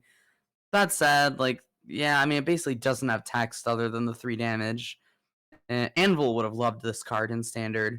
because I feel like Anvil gets grindy enough that you can afford to pay 3 for an equip on your 1/1 dude. So, yeah, I don't know. Yeah, I But agree. shame this came out so late. It really is. Yeah. What do we have next? And next we have Charred Foyer or Foyer? Oh Foyer, yeah. right? Oh, it is Foyer. Okay. All right, so 3 and a red for a room. At the beginning of your upkeep, exile the top card of your library. You may play that card this turn. And then the other side of it is Warped Space for 4 red, red. Once each turn, you may pay 0 rather than pay the mana cost for a spell you cast from exile. And the thing with these rooms is like you can't even reanimate them or blink them, right? Like because they just end up with both sides locked and then you have to pay for them separately. Like if you could reanimate this and it was fully unlocked, like okay, maybe there's like something, right? But no, not as it's like this is so expensive for these effects. Like 4 mana for like worse than draw a card every turn is so bad. Think the one deck that people are talking about this is like Jeskai, or is it Control? Um which, yeah, you can kind of justify these high cost room cards in those kinds of tempo shells. But even then, Tempo's not having a good time of it right now. At least not yet. And the aggro decks are going to get underneath you before you get to do anything with this. So yeah, I'm just going to rate it as kind of bad for now. And if aggro gets mitigated in the future set, then yeah, maybe we could see this. But yeah, this is another room that I'm pretty low on. What you got for me? Let's see. We got This is interesting seeing like TVs and monitors and electronic equipment in a Magic the Gathering set. I Yeah, remember, interesting is the word I would use. Yeah. yeah, I remember when it was a huge deal, like when OTJ came out, and people were like, "There's gonna be guns in Magic? What the heck?" But anyway, um, I think we've gotten away from like people being concerned with like the lore. Like Kaladesh, when it came out, we had vehicles and stuff, and people were like up in arms. It's like this is no longer a Hmm. fantasy game. Anyway, all that aside, Cursed Recording is a 4-cost artifact, including 2 red, that says that whenever you cast an instant or sorcery spell, put a time counter on it. Then, if there are 7 or more time counters on it, remove those counters, and it deals 20 damage to you. Tap when you next cast an instant or sorcery spell this turn. Copy that spell. You may choose new targets for the copy. Oh boy, um, this is This is my vote for worst card of the set. I was gonna say it costs 4. Like, you know, um, yeah, I'll say Why the does same. it kill you? Why does it kill you? Like it's bad without that part. Why did you need that part? Yeah, I'm not thinking of too many instances of sorceries that you want to copy before, that are cheap enough to really warrant this. Like we I don't don't have know. extra turn spells in standard. Like, and Yeah, if we had that. even then, this is 4 mana, sorcery speed. Then you have to cast the 6 or 7 mana extra turn spell and copy it. And then, like, if you do that too many times with any spells, you die. Like, Yeah, I don't know. no, no. People have also been talking about this in that weird, like, is it tempo build possibly, but no, I don't think that deck is doing anything soon. So No. no, and I don't even think that deck wants this card, honestly. Yeah, no. I can see why you'd say it's the worst. Yeah. I do like the. I'll say before you go to the next card, I do like the alternate artwork where it's like this ghost coming out of the monitor. Very cool. Yeah. That's so cool. Anyways, I'd like Anyways, to remove this card from my memory as fast as possible. So, Enduring Courage, 2 red for an enchantment creature, Dog Glimmer. It's a 3/3. Whenever another creature you control enters, it gets +2/+0 and gains haste until end of turn. And then it's enduring, so when it dies, if it was a creature, return to the battlefield under your control. It's an enchantment. I mean, I think it's too slow. I think at 3 mana, this would have been a lot better. Mhm. Kind of has like Reckless Stormseeker vibes, kind of. Um, but I'm just not seeing it. It's way too slow for me. I agree. It's way too slow. 4 mana is too much, Yeah. especially in red. There's other things you want to be doing. Yeah, I concur. Hmm. All right, Fear of Missing Out is a 2 cost enchantment nightmare creature, 2/3. When it enters, discard a card, then draw a card. This has Delirium. Whenever it attacks for the first time each turn, if there are 4 or more card types among cards in your graveyards, untap target creature after this phase. There is an additional combat phase. Um, I'm sure there's a deck for it. I'm sure there is. 2 mana, 2/3 isn't that bad of a stat line. You also get to rummage. And that's good in and of itself. The delirium is kind of an afterthought, honestly, in the kinds of decks that you would see that are low curve. But I mean, who knows? Who knows? Maybe Gruul Prowess wants to test this, but 2 mana, even in the Gruul Prowess, might be too much to ask. 'Cause that's a super low curve deck. I don't know. What are your thoughts? I think this card's really good. Okay. Like, so if like, okay, here's my baseline for this card, right? So in Pioneer, we have Abzan Greasefang that is playing a 2 mana 2/1 that connives on ETB Mhm. just for the rummage and to kind of play like a mid-range threat later. This is significantly better than that. This is 2 mana 2/3 baseline loots. If you're empty-handed, then it just draws a card. You get double attack triggers if you hit Delirium, which again, if you're playing a Reanimator deck, you're probably also playing like Black Overlord and other like graveyard synergies. And then here's the thought, right? It gives you double combat steps to a creature. So the Overlords are on attack, they do something. So if you reanimate an Overlord and then you do this with it with Delirium, then it starts to get really, really crazy. Because you get like double attack triggers on your Overlords, especially if like the red one, right? The red one goes really, really crazy with this. And then the other thing is the infamous Cruel Claw. So if you get in Hmm. with Cruel Claw and then you untap it and you get in with it again, you can cheat out 2 different spells. And you can also discard cards with that, which feeds your Reanimator. This is like first deck I'm building from the set is the Rakdos Reanimator with this and Overlords and Cruel Claw. Okay, okay. I like that. I'll have to see that list and check it out. That's you're making me Yeah, think. Yeah, you extended my thoughts on the ceiling for this card. So yeah, maybe this does see play. Okay. Okay. yeah. All right. So next up is Leyline of Resonance, the new boogeyman of the format. So it's 2 red for an enchantment. If Leyline of Resonance is in your opening hand, you may begin the game with it on the battlefield. When you cast an instant or sorcery spell that targets only a single creature you control, copy that spell. You may choose new targets for the copy. So people are talking about this turn 2 kill you can do with Cacophony Scamp or Heartfire Hero, where you double buff it and then you use what is it, Callous Sellsword's Adventure to 1 mana fling it. and it'll do like 21 damage to your opponent on turn 2. This is so magical Christmas land. I've never heard of more of a magical Christmas land than that. Because here's the thing with these like prowessy decks, right? Mhm. And this is coming from someone who's played a lot of Pioneer Heroic. You end up in situations where you draw the wrong half of your deck, and that's a lot of the way that you lose. Like too many Mhm. creatures or too many non-creatures, right?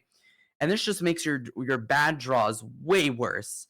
So you're taking an already inconsistent deck and adding more inconsistency to it, which really scares me because it'll make your highs ridiculous, but it'll make your lows so much worse. So I don't know. This kind of reminds me of like Tybalt's Trickery, where it ended up like, oh, you could win the game on turn 2 by like playing a 0-mana spell, Tybalt's Trickering, and hope you hit into like your big giant like whatever spell. But then like this just seems, I don't know. That deck had like, I think they said it had like a 30% win rate, and they banned it on Arena for the sake, or they banned it in general because of bad play patterns, because it's 30% win rate, but then that 30% of the time the opponent just doesn't play the game, right? Yeah. Um this is also, you're talking about a mono red deck with no protection spells that you want to do this in a cut down format. So I don't know. I think this is way too magical Christmas land. I think this is. I think people are going to play this week 1. They're going to lose way too many decks, way too many games from having this in their opening hand and not enough stuff to power it up, or having to imagine you draw this as your first card drawn for the turn for the game. Like you're just going to look stupid. So yeah, I'm not high on this. What do you My pre- think? my prediction is that you're going to see a lot of this in best of one, like best of one heavy card right here in Arena. Because Yeah, you have built-in mana fixing there, where they're going to assure that you have the right amount of mana. And you're going to see just enough consistency from just that to see this in like mono red in best of one, which I don't play best of one. That's one of the neither do reasons is I. it takes the deck building fundamentals out of the game in a lot of ways. So Mm-hmm. yeah, if you're talking best of 3 competitive like we are, I don't know that maybe you test it week 1, but that's about it. Um Yeah. Darth Rictus is high on this card. So we'll see. We'll That's see because what. Dark Rictus is high on cards with high highs and low lows. He's always high Yes. on those cards. Yes he is. Yes he is. And he also has like a high luck rating. If he were a D&D character, he's got the highest luck rating. Oh my goodness. But anyway, let's move on to Overlord of the Boiler Bilges. What a Hate word. this name. This is a 6 cost, including 2 red, 5/5 enchantment creature avatar horror with impending 4 and a 4 cost there for impending. Whenever it enters or attacks, it deals 4 damage to any target. Pretty plain ability there. I don't know. Is this one of the weaker overlords? That tends to be what I think. What do you think? I think it's one of the stronger ones. I Okay. think, yeah. I mean, it's hard, right? Because all 4 of the overlords that aren't the blue one are really, really strong. So rating them is like kind of impossible. It just depends on the shell you're playing in. I will say this is the hardest one to find a shell for. Um, because I think as a creature, this is the best one out of all of them. Um, but the enchantment side's like a little bit weak depending on what your opponent plays. I will say there's going to be a lot of times you kill your opponent's creature on 4 for sorcery speed on the play, and you're going to love this card, right? And there's going to be times your opponent's on the play and they play Shelly, and then you have this in hand and you're going to cry. So, like, it depends how the 4 mana removal lines up. I'm pretty high on this card though. Like the 6 mana version of this is borderline broken because you're just like attacking with a 5/5 every turn that like deals 4.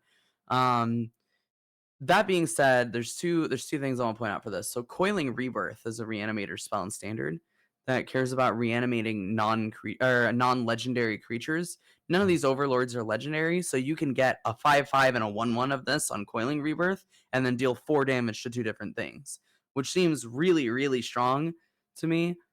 And then the other thing with this is in Pioneer, this goes right into Atraxa for enigmatic incarnation decks. So if Oh you shoot. impend this, because when you impend, it triggers Beanstalk, right? So you get the impending on this, you trigger your Beanstalk, you stack it to Incarnation, you get Atraxa because it's 7 mana. That seems like a really good play pattern for the deck. And I think these overlords do a lot to help Enigmatic and Pioneer. I've been kind of messing around with it, and like you get some really, really broken ability to do things like this. Okay.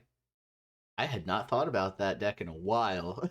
Yeah. So yeah, thanks for bringing that up. That's That's actually a really cool line of play there. Yeah. Um, I think I didn't notice the fact I automatically assumed when I saw these that they were all going to be legendary, but the fact that they're non-legendary allows you to do the coiling rebirth thing. Does this see any play in the Rakdos Cruel Claw Reanimator deck? I have it in. I How many have it in because I, copies? I think that I think I have like 3 or 4.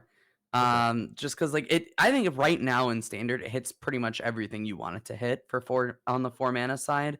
Like 4 mana removal kind of sucks, but like you can also bargain this to torch the tower or whatever other effects. Um and you can just straight up reanimate this and it's insane if it's reanimated. So I don't know, I'm pretty high on this card.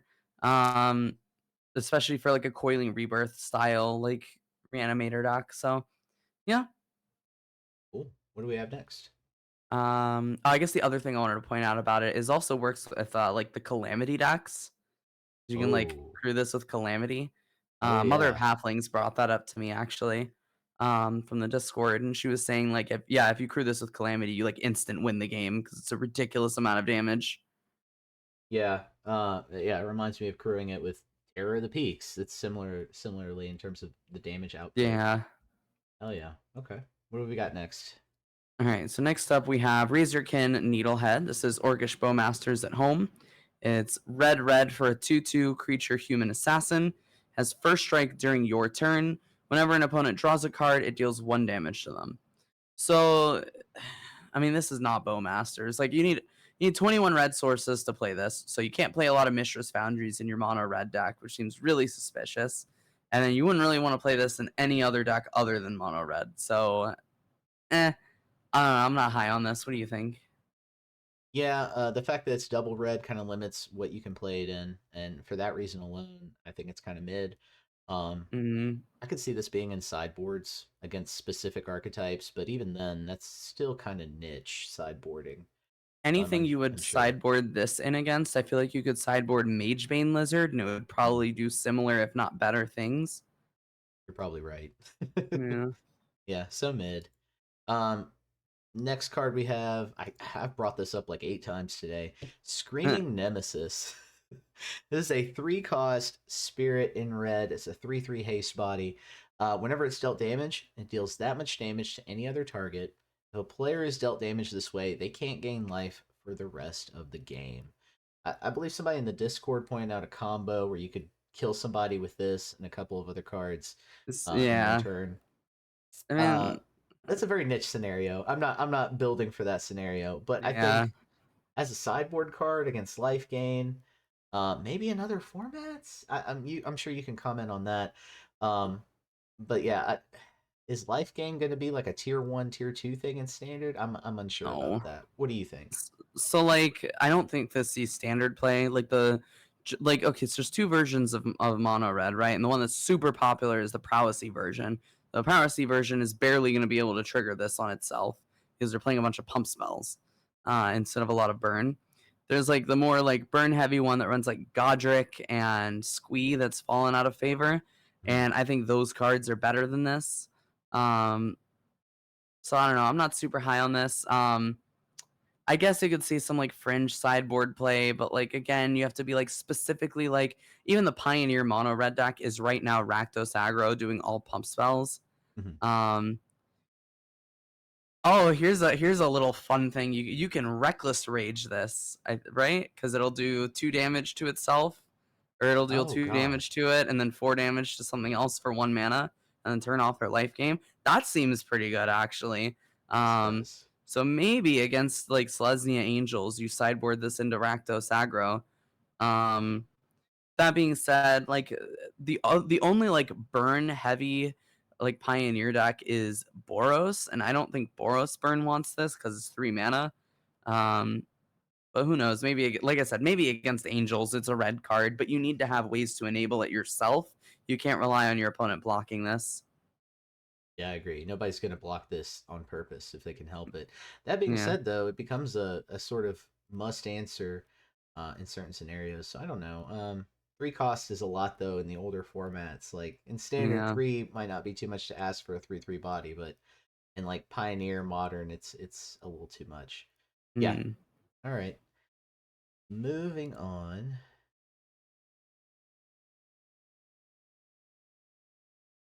So our next card is Roller Crusher Ride. This is a legendary enchantment that has X, 2 generic, and then red in the cost. Delirium that says if a source you control will deal non-combat damage to a permanent or player while there are 4 or more card types among cards in your graveyard, it deals double that damage instead. Um. Oh, Athena, where'd you go? Oh, I'm here. Okay, sorry, your camera malfunctioned for a second, but you're back. Oh, okay, all right. Yeah, I disconnected for a second, but I'm here. Okay. Um, so this has Delirium. If a source you control will deal non-combat damage to a permanent or player while there are 4 or more card types among cards in your graveyard, it deals double instead. When it enters, it deals X damage to each of up to X target creatures.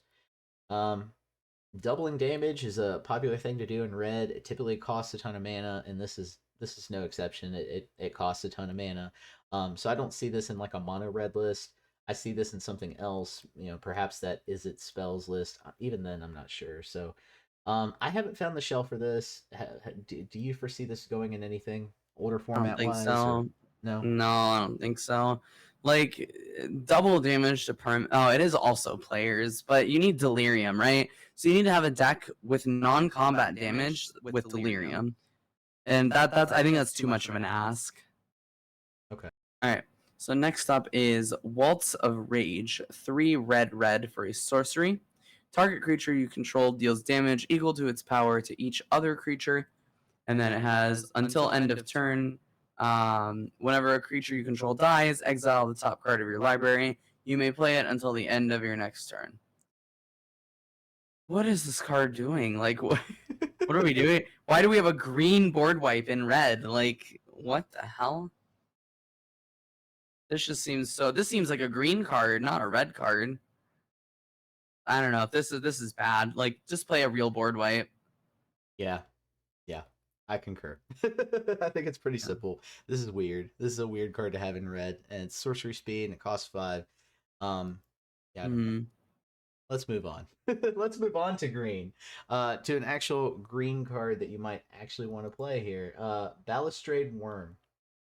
So I like this because it can't be countered. It is a 5 cost worm, 5/5 trample haste body. Trample haste is not anything to sneeze at, especially in green. But the fact that it can't be countered is really cool. Definitely, I think this is a sideboard piece against control. There are other things in the 5-drop slot that you want against control, like Thrun. But maybe this does see a couple of copies in the sideboard. It's got Delirium. So for 4, you do get to return it from your graveyard to the battlefield with a finality counter on it, if you have Delirium.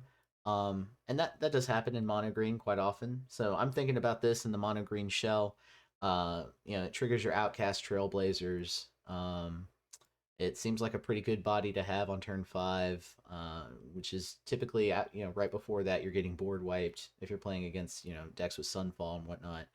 So, yeah, I think this at least sees some sideboard play in the mono green deck. What are your thoughts? I mean, if there's a mono green deck, I guess. The thing is like this, right? So it's an interesting anti-control card specifically for graveyard strategies because you need Delirium to activate it. The problem is, like, blue-white control is probably going to have Rest in Peace against you, right? And then blue-black control is either going to have Leyline of the Void or Soul Guide Lantern. Like, the control decks aren't leaving home without having Graveyard Hate in their sideboard anymore. Yeah. So it's like really hard to get the Delirium on this. I think Thrun's probably better because Thrun is like board wiper die. Whereas this, you can just like hit this with a Go for the Throat or hit this with like a Get Lost or something. So I'm not super high on it. Like, it's kind of interesting, but I don't know. Like, it's also it's to note because it's 5 mana and the Premier board wipe and Standard, both of them are 5 mana. It's better on the draw than it is on the play because you get into a situation where if you play this on 5, your opponent has Sunfall that turn. But if your opponent Sunfalls first, then you play this. It's really good. So Yeah, and yeah. Sunfall's exile-based removal, so you don't even get to see it come back with the Delirium. Oh yeah, So, you're right. yeah, Okay, that is a never mind. Yeah. So maybe in a future meta, for right now, yeah, I think Thrun is probably a better choice. I could see a scenario where I personally, if I'm playing mono green, I slot this in main board and then slot it out for Thrun in case of those matchups. I don't know. Maybe. What do we have next? All right, next up is Enduring Vitality. It's 1 green for an enchantment creature, Elk Glimmer. It's a 3/3 with Vigilance. Creatures you control have tap to add 1 mana of any color, and when it dies, if it was a creature, return to the battlefield under its owner's control. It's an enchantment. So, I mean, right off the bat, there's like some fun things you can do with this. As like a combo enabler, it might actually have some legs depending on the shell because it's cheap enough and like you can't remove it without like exile removal. Um, the biggest thing that comes to mind with me for this is Valley Floodcaller plus like that Leyline of Transformation. Some people are playing this with like Storm Splitter and like doing some crazy things with this, but I don't think Storm Splitter is a standard playable card. I don't know. There's like probably some weird combo shenanigans with this. I could see this with like what's the deck in Pioneer? It's like Kennen combo. There's like a really fringe deck that like Kennen like doubles the mana you get from like your creatures that tap for mana. So like I could see this in that. It's like the best I've got for you though. What do you think? Yeah, I agree. If there is a Simic ramp deck in the future in Standard, this probably sees play in that. I'm wishing here because I wish that was a deck. I used to miss playing Simic ramp when it was legal in Standard, and God, I miss the days of Uro. I just want Me Uro. too. I just want Me Uro. too. Well, I got some good news for you later on, Max. Don't worry. Oh, don't forget. You'll have to tell me. Don't tell me now though. I'm Yeah. gonna be completely distracted if it's what I think. Right. All right. So what we have next is Hauntwood's Shrieker. This one's a mythic. It's a 3 cost, including 2 green in the cost, beast mutant, 3/3 body. Whenever it attacks, manifest dread. I mean, that's really cool. The fact that it's a 3/3 body is really cool. Of course, it evades cut down, a lot of different removal. For 2, you have the activated ability reveal target face down permanent. If it's a creature card, you may turn it face up. So not only are you manifesting dread, you're also given a way to turn those cards face up, regardless of what they are. I think the fact that it's 2 green in the cost sort of hinders it from seeing play in the decks I would like to play this in a little bit because of the Karsten math. I'd like to see this in a semi reanimator like Jund list, possibly with some overlords in there. I don't know. What do you think? I think this card's really good. I think this like I both love and hate this card, right? Because this is straight up like if you play must answer threats up the curve, like one of them's gonna get through, right? And this literally is one of them that will just end the game if it gets like 2 attacks in. Like you attack with this, and then you have your, you hit your like Archfiend to the dross off. Well, no, you actually can't hit Archfiend off of this to flip it. That'd actually be really bad. You hit like your Shieldred or your whatever other 4-drop, right? You're playing in this. You can hit an Overlord with this, and then it's a 2 mana flip it, and you don't get the ETB, but you get to attack right away with it the next turn. I think this card's insane. I would be willing to test this in Golgari for sure. Like now that Liliana's not seeing play, the 3-drop slot's a little bit more open, so you can run this alongside Preacher and Sentinel, or Preacher and whatever else you're playing in that slot. I'd actually argue this is probably better than Sentinel outside of aggro decks.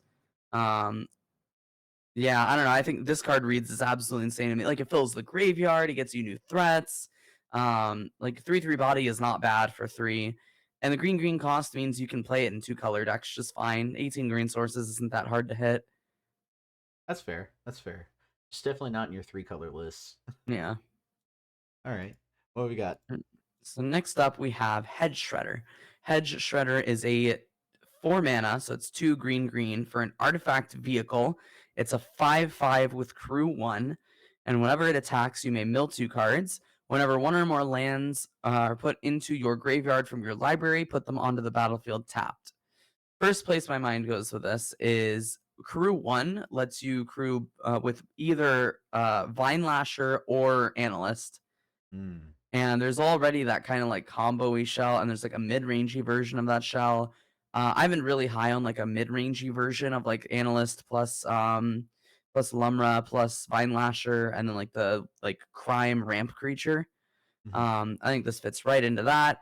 I think the fact that like I don't know, this just seems so nuts to me. This also is a card that gets better the older the format is. So there's like a Modern Horizons 3 card that got printed that's like I think it's Delirium based, but I don't remember. But it's a land that you can like return to the battlefield over and over, as like copies of different things, or I don't know. Oh, This just seems really nuts. Like the later you go back in formats, I'm super hyped for it. Like crew one for a 5/5, crewing like your Vine Lasher in standard or like your Analyst in standard already seems really really good for when you need to flip to a mid range plan in those combo decks. So I'm really high on this card. What do you think? um, I'm I'm unsure about it, but I like it for like a really rampy style. I didn't think about Golgari Analyst. That is a pretty good deck this could slot into. Does I want to ask you, does this see play over the Tortoise? Oh, I think so. Yeah. Tortoise is we were all looking for replacements for our 4 mana 3/3 in an aggro meta. Yeah, Like yeah, now this is just a 5/5 body. It's so hard to get through without a pump spell. yeah. Okay. I think that's a major consideration. You when we Mm, evaluate cards, we always think about like what's already presently in that slot. How does it compare? Um, mm. let's go ahead and talk about the next one. Kona Rescue Beastie. This is a 4 cost, 1 green in the cost, 4/3 legendary creature beast survivor. Has survival. At the beginning of your second main phase, if this is tapped, you may put a permanent from your hand onto the battlefield.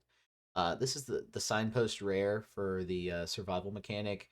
You have this in Golgari, you have this in Gruul, from what I understand.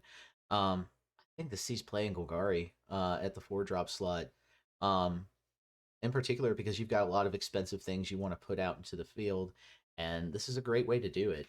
Other possibilities that people have discussed online is a Selesnya Convoke style list that goes kind of mid range aggro, where you have this pay for a Convoke cost and then you use it to bring something in. Um, I don't know. I feel like that's kind of niche, but I think, maybe this sees some testing in Golgari. What are your thoughts? There's too many prerequisites for this to be good. Hmm. Like it's a 4 mana 4/3, so it'll die to 3 mana 3 damage removal. It'll die to like blocking a lot of 3 power creatures. It can't attack into said creatures. It's very hard to get this to like you have to play it and then either tap it with like a convoke thing. But if you're playing a bunch of convoke stuff, you probably don't have a good payoff for this. Um, so you have to like probably attack with it is the most likely thing, or like crew a vehicle. And then like crewing the vehicle, there's like not a whole lot of good vehicles in standard. Um, and then like when you finally get the payoff, the thing has to be in your hand. So I just feel like there's so many prerequisites to get this card to like do the thing that it's like not really worth trying. I think this is a card people are gonna try out and then drop really fast. You might be right, and I think we need to start thinking about 3 toughness as a red flag, like because Yeah. there's just so much removal Like if for I 3 damage. can't block a Mosswood with this, it like with my 4+ drop creature, I'm start getting really concerned. Yeah, yeah, I agree. Okay, what do we have next? So next up, we unfortunately have Leyline of Mutation. It's the green leyline of the set, 2 green, green for an enchantment. If it's in your opening hand, you can start with it on the battlefield. You may pay Wooburg rather than pay the mana cost for spells that you cast. This card is absolutely atrocious. I take back my statement on Curse Reckoning. This is the worst card of the set. Like you have a leyline, like you have to have this in your opening hand, and then get to turn 4 or 5 where you're like in a 5 color deck playing out your stuff for cheap. This is just so magical, Christmas Land. I don't know. This is just at least Curse Reckoning. I could point out a deck where I'm like, okay, maybe if I play like some extra turn spells and like yada yada yada, right? I can't even Yeah, think of an upside for this. You don't even want this in your opening hand because it doesn't do anything until turn 5. Like you want your yeah, ley line to do something right away. yeah. I agree. I don't know what deck. Like, what is this? I don't know what this Oh, is signposting. it's a meme card. Just go next. It What's the has next to card, be. Max? It has to be a meme card. All right, let's move on. The ley lines are all kind of like that. At least Mm. like 4 of them definitely. Let's talk about the next one. May or may not be a meme card. Let's take a look. It is Omnivorous Flytrap.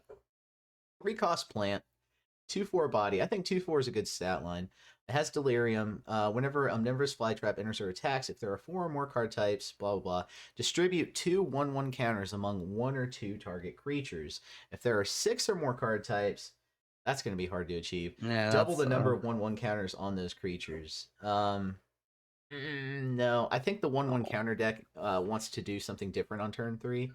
Oftentimes it'll see Innkeeper's Talent as a 3-drop because you get the turn it to level 2, cost Mm, 1. So I think that sees play over this. The fact that it's a plant doesn't do much either. I know there used to be some plant synergies in Standard before rotation. Yeah, I don't know. It's kind of mid. like there's like a red green delirium theme for like a delirium aggro theme for the Mhm. set, and I just think those archetypes are so like antithesis to each other. Like you have to like spend mana filling your graveyard and spend mana playing creatures, and they don't really do a great job at doing both because then you also want a lot of creatures in your aggro deck. So it's like I don't know. There's just the whole archetype just seems like such a flop to me. I feel that. I truly feel that, especially as somebody who's tried it out. Yeah. All right, what else have we All got? right. So Max, you wanted Uro. I'll give you Uro at home. All right. All right. So we got Overlord of the Hauntwoods, enchantment creature, avatar horror. It's a 6/5. It's got impending 4 for 1 green green. So if you cast it for 3 mana, it enters with 4 time counters, and it's just an enchantment until you run out of time counters. And then when it enters or attacks, create a tapped colorless land token named Everywhere that is every basic land type. So I both love and hate this card. I Okay. love this card because it has Uro vibes. You play it for 3, it ramps you. You can, do some stuff, and then later on the game, it becomes like a good threat that keeps ramping you. So, and then you can also just play it as the big threat, right? So that's like the plus side to it. The downside to this card is that unfortunately, Atraxa and Domain are ruining our chances at any actually fun built ramp decks in Standard because this would just go right into pretty much any ramp deck in Standard, but the only good one is going to be Domain. And this makes it even better for Domain because you just get a Domain land token. So you can like play this and then get your domain immediately. Yeah, I've seen people talk about this just going right into the domain list, and I'm definitely going to try that. I totally dig Yeah. it. You get your domain immediately. I wish the domain deck had more domain payoffs than leyline binding. I heard Um, migration. it does have herd migration. I will give it that, and those two cards tend to hold the deck up pretty well as a domain deck. I just wish there were more that were worth a darn. I know Yeah, there's so that. wish we didn't have Atraxa in standard, so we could play like Yeah, Gruul, Jund, Naya, yeah, Selesnya, Golgari, any of these as ramp decks. yeah. I know, but we'll save that conversation for another time. I know we all know your Another feelings on Atraxa. Yeah. Another note on this for Pioneer, again with Yeah. the enigmatic shell, is that you can go Beanstalk on 2, this on 3, find your Overlord of the Boiler Bilges, or like a Bonnie Paul on the next turn. Ooh. You could also have a lot of turns that are like, you play this on 3, and on turn 4, you can go on the same turn, Enigmatic Incarnation, Leyline Binding, sack the Leyline Binding, find Atraxa. So I think this card really is what enables a lot of stuff from Enigmatic, and is what makes me kind of hyped to try that shell after the set comes out. Is that going to So be yeah. your next Pioneer deck? Yeah. I already have most of it built Hell in yeah. on Explorer. So yeah. Very cool. I want to try that out as well, so I'll be taking some notes from you. This next Right. card is the first card I saw from this set, and I just have to say real quick as a note, ICP hates this card. This is like her Oh nightmare. yeah. My girlfriend hates this card too. The Yeah, alternate artwork for it doesn't do it any favors either. It's even worse. it Um, is. but yes, we have Twitching Doll. It's a 2-cost artifact spider toy. Tap, add 1 mana of any color, put an S counter on it. You can tap, sacrifice it, and create a 2/2 green spider creature token with reach for each counter on it. Activate only as sorcery. It's a 2/2 body. Does this stick around long enough to see play? To be able to do that ability, effectively? Do you get your value from it? I think the fact that it's a mana dork kind of makes up for the fact that it's an easily removable 2/2 body, and this becomes kind of a must answer in the Golgari list. Question is, we have Mosswood, we have Deep Cavern Bat, we have removal suites that take up the 2-drop slot. So does Golgari want to go low curve enough to make this effective? If not, is this something that helps with ramp lists, with domain, or something else? I right off the bat, I don't know what this slots into. It certainly is an interesting card that I want to toy with, tinker with in multiple archetypes. but nothing screams play this, right on week one. I think this is kind of more or less a brew around card. What do you think? So the problem with these 2 mana dorks is that you're gonna have a lot of situations where you play the 2 mana dork and then you don't have a 4 drop that you really want to play after this, even if it does live, right? So there's not a lot of great like, what are you playing, Shieldred off of this? I don't know. The other thing is like we're getting Llanowar Elves in Foundation, so it's really hard for me to get hyped on a 2 mana dork. Yeah. And then the other thing with this is if you want to play a 2 mana dork, I think Armored Scrap Gorger is better than this, and I think Tender Wild Guide from the last set is better than this. So I don't know, I don't see this having a home. Yeah, I can see the benefit of the second ability, right? When they go to remove it, and then you sack it, and you get your 2/2 spider No, bodies. because it's activate only as a Oh, sorcery. that's right. No, that's right. That's right. That's right. Yep, Yeah. yep, yep, yep. Thank you for nipping that in the bud. Yeah, I don't know. Okay, fair enough. Fair enough. What do we got next? All right. Next up, we have Tyvar the Pummeler. 1 green for a legendary creature elf warrior. Tap another untapped creature you control, and this gets indestructible till end of turn. Tap it. And then 3 green for creatures you control get +X till end of turn, where X is the greatest power among creatures you control. The single deck that I could see this ever seeing play in is Pioneer Elves, nothing else. Fair.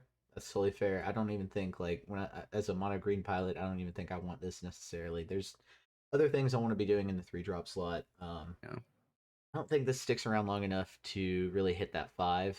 No. Yeah, we're in a board wipe friendly meta as well. So. Yeah. Also, indestructible against Sunfall is kind of funny. Yeah, that card Sunfall vexes me. Just has vexed me. Its whole existence it has vexed me. I hate that that's a thing. But anyway, for another time. Yeah. The next card we have is Valgavoth's Onslaught. XX and a green to be able to at sorcery speed manifest dread X times, then put X 1/1 counters on each of those creatures. This has herd migration energy. Being able to I think right at, let's see, if this costs 5, so you're manifesting dread twice, you're putting 2/1/1 counters on each of those, so you've got 2/4/4s. If and it scales, right, which is great, a little bit better than herd migration in that sense. That being said, I think you tinker with this card, but I don't think this sees play over something like herd migration and domain. However, if you're playing in something other than domain, maybe you mess with this in a creature rich Golgari shell. Definitely something I want to try out at least as a one of. I don't think you invest in more than a single copy though in those lists. What do you think? So it's an interesting card for ramp strategies because once you start getting it to like 5, 7, 9 mana, it starts to get pretty nuts with like how much value you're getting. You're also filling the graveyard every time you manifest dread. So there's something to say about that. That said, if you were to play a non-domain ramp list right now, there's a green removal spell that we can't cover in this because it's a common from the set. But it like deals damage to a creature based on the power of a creature in your hand. I feel like if you're playing a non-domain ramp list, you'd probably want that in like Gruul ramp or Selesnya ramp. So you're probably not playing a whole bunch of non-creature ramp targets. Yeah. So yeah, I'm just not seeing it. Like it's a good card, but it just doesn't have a shell. Right. And even then I think I only see it as like a one of that scales really well. Okay. What do we have next? So next up we have the Green Room. So we have Walk-in Closet and Forgotten Cellar. Walk-in Closet is 2 and a green, and it is you may play lands from your graveyard. And then Forgotten Cellar is 3 green for when you unlock the store, you may cast spells from your graveyard this turn, and if a card would be put into your graveyard from anywhere this turn, exile it instead. I mean, there's so many better ways to play the left side, and the right side's way too expensive because you just spend 5 mana to unlock it, and then like you need to spend mana on the spells you're casting. So yeah, I think it's just too expensive. I think so as well. The left side seems kind of tempting, but even then, I think like the analyst deck, for example, you're gonna want to be doing something else on turn 3, like playing Nissa. Okay. let's move on to our multi. We finally got to multicolor, and the first one Yeah. we have is Nico, Light of Hope, another desparked creature. Cost 4, including Azorius in the cost.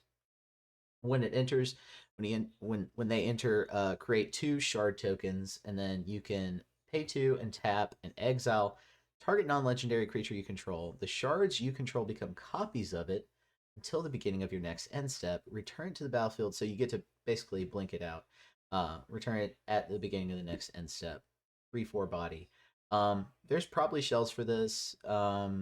We've discussed, I think, this being in like the Azorius Enchantress shell, possibly. Um, it's interesting because you're only ever going to get 2 shards. I don't think there's any other way to create shard tokens. But there are some pretty powerful creatures that you're going to want to copy. That being said, it's non-legendary, so you don't get to copy anything like Beza, but Overlords, right? You do get to copy those. You get to copy your horned lock whales if you want, I guess. And there's probably, like the boon angel. I think is also in that color set. I don't know. What do you think? Are there any good targets for this card? So like I think you can almost ignore the last part of it. Like just playing this as like 4 mana, 3/4, make 2 shards is decent. I mean, you have the Azorius Caretaker shell, right? And this curves directly after it. The Mhm. problem I would have with this though is that unfortunately, like the fact that like there's just so many better 4 drops to play, you know? Especially when you compare this to the White Overlord. Because like the White Overlord is probably the best blink target for this. But then you have to like have it on the field already, not as an enchantment, but as a creature, which Mm, is kind of a big ask. Um, you're definitely not playing the Blue Overlord with this because you're just not playing the Blue Overlord. right. So I don't know. Like it's kind of like a sleeper for blue white caretakers. Like maybe you bring it as a sideboard thing, but like Beza is just like Beza and White Overlord are just so much better, and then like Archangel Elspeth that it's like if it weren't for White Overlord, this might have a chance. But yeah, I don't know. Okay. I think that's fair. There are better. That's huge consideration. There are better things in that slot. Hmm. All right. All right. So next up we have another room. We have restricted office and lecture hall. So restricted office is 2 white white. When you unlock the store, destroy all creatures with power 3 or greater. And then lecture hall is 5 blue blue. Other permanents you control have hexproof. So it's funny because like the types of decks that you'd want the left side for, you probably wouldn't want the right side for. But like also the right side is 7 mana and the left side is 4. Like if this were 3 and 5, this might be playable. But like that's my problem with all these rooms is like the versatility is like kind of there, but most of them are doing things that are kind of like antithetical to each other, and like they're way too expensive. Like 1 or 2 mana in a lot of cases, too expensive to be played. So yeah, I don't know. What do you think? Yeah, I agree. We've been saying the same thing for all these rooms, and it's Hmm. like the mana cost is just way too high in a lot of these, which makes me think they're Yeah. like for limited, you know? Yeah, well But they are. They are for yeah, limited, but I mean this whole set is for limited before it's for constructed. right, right. And Mm. I'll just make a brief comment here since we don't talk about limited as much. That I do think this is going to be a very fun draft set. And I look forward to. I saved my tokens from Bloomberg Draft because I did not like Bloomberg Draft as much. Oh, Um, to play a lot of drafts on this set. So we'll see. We'll see week 1 how I feel about draft afterward. But I am going to be drafting heavily in Duskmourn. Okay. okay. All right. So Oh, next up we have Planeswalker. We didn't get to discuss it today because we're not going to have enough time. Maybe we'll mention it in the future. But I know that Mark Rosewater put up a poll talking about like how many Planeswalkers should be in each set, and a lot of people voted for 2, which I think is very appropriate. And then there were some other opinions that maybe restricting it to a specific amount is not a good idea, and it should be contextual hmm. based on the power level of the set.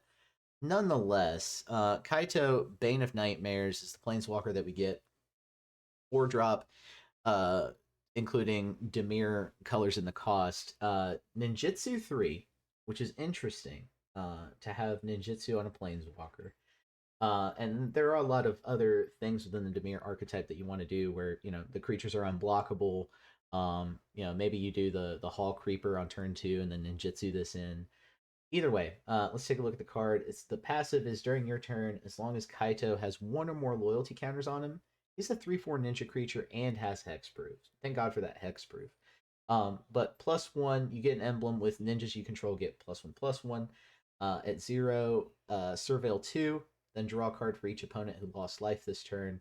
And at -2, tap target creature and put 2 stun counters on it. So kind of a tempo-y sort of planeswalker, which goes right along with the 4-drop version of Kaido that we have now. A very like tempo-y kind of card. I am unsure about it. There are a lot of things you want to do in the 4-drop slot in Dimir, including Bloodletter, Sheldred, Archfiend of the Dross.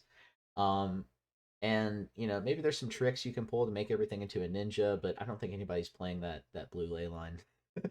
So, and the ninjas deck, how much of that rotated out? I think like almost all of it, didn't it? Almost all of it. Yeah, Yeah, yeah. In yeah, fact, I think the best ninja in standard also comes in this set, like the very next card we're discussing, and that's not even that great. So yeah. So I'm kind of low on this one. I wish they had Mm. elected a better planeswalker for the set, but like that's I think that's my it's take. actually I don't know. I think it's actually good as a sideboard card. Like Hmm. you always kind of want your like sideboard threats against like control decks and stuff. But that being said, like I didn't think about this until I like reread it just now, but can you imagine like you're playing against control, right? And you're like, oh, I'm gonna get around their counters by like swapping my planeswalker in. And then you return a creature to your hand, and then they tidebinder this. And Oof, you just lose the game on the spot oof. because you just paid your turn 3, like returning your creature to your hand, not attacking, and spent all your mana. Yeah, Oh that's man, pretty I just bad. thought about that. Like I was kind of high on it against control until I thought about that, and I'm like, oh man, that is because I'm running 4 Tidebinders post board if I see this ever, and yeah, that just seems so bad. Yes, it does. And Oh, brief note: I'm not sure why the collector's box edition of this card is already going for $77. oh my god, people like their ninja commanders. Yeah, definitely. Mm. Um, okay, all right. What do we Alright. got next? Next up, we've got Nashi, Searcher in the Dark, blue, black, legendary creature, Rat Ninja Wizard. It's a 2/2 with Menace. Whenever it deals combat damage to a player, you mill that many cards. You may put any number of legendary and/or enchantment cards from among them into your hand. If you put no cards in your hand this way, put a 1/1 counter on it.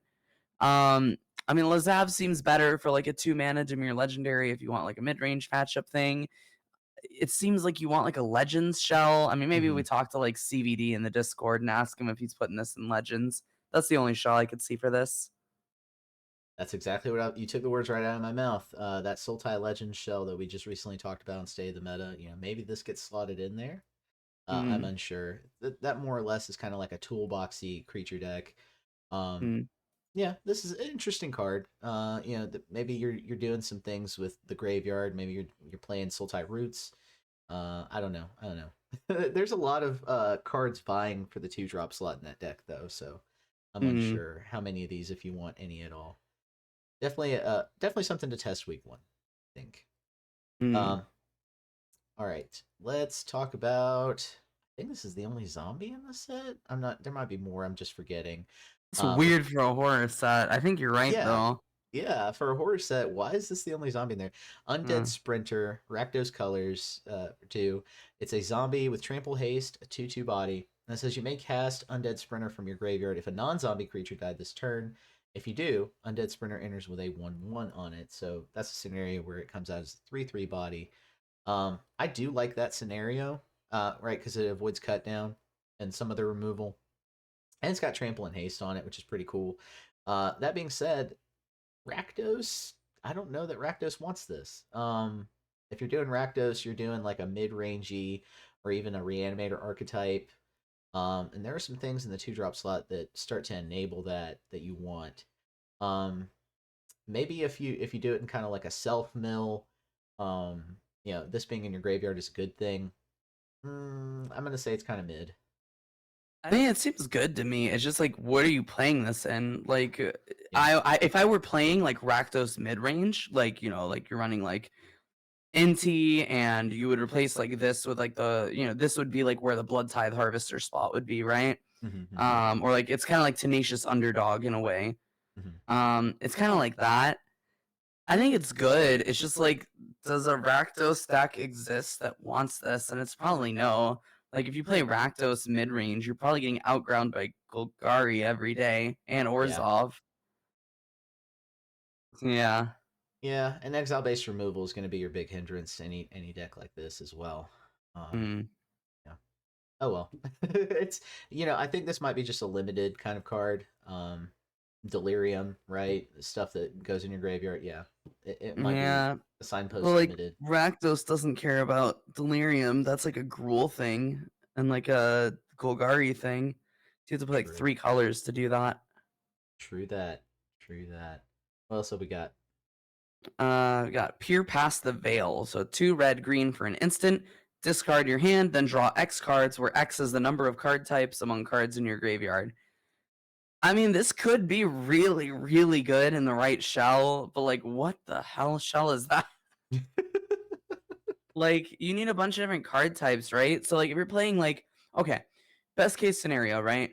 You're playing the Delirium aggro deck, which, I mean, this is 4 mana, so you probably don't want it. You're playing the Delirium aggro deck, you enable your Delirium, you empty your entire hand, and then you 4 mana, refill your hand with like 4 or 5 different things. That seems really good. There's probably some combo deck that would want this in an older format, but definitely not in standard. I don't know. I mean, it seems strong. It just doesn't have a. It's not for standard. Yeah, yeah, I agree. This seems like a limited, rare signpost sort of Mm, card. Yeah, the Gruul deck doesn't want it. I know yeah. that. I know that. Okay. Moving on to a Selesnya card. This is Rip Spawn Hunter. Talk about Ghostbusters. Mm, So legendary human survivor with a survival mechanic on it, of course. It's a 4/4 body. At the beginning of your second main phase, if Rip is tapped, reveal the top X cards of your library, where X is its power. Put any number of creature and/or vehicle cards with different powers from among them into your hand. Rest on the bottom of your library in a random order.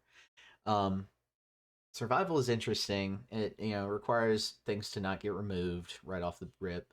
Ah, and it's a 4 cost card. The fact that it costs 4 kind of dissuades me from playing it. I'm trying to think. There's a Naya Legends list out there. Whether this sees play in that or not, I don't think so. I think there's some other things vying for the 4 drop slot there. Um, but this could accelerate in sort of a mid-rangey Selesnya creature deck. That being said, I don't think there's one in standard currently that's doing well. The Naya Legends deck kind of wants to hit you pretty fast, and turn 4 is too slow. I don't know. What do you think? I mean, the first place my mind went to was like the 5 color legendary humans list. Hmm, That like uh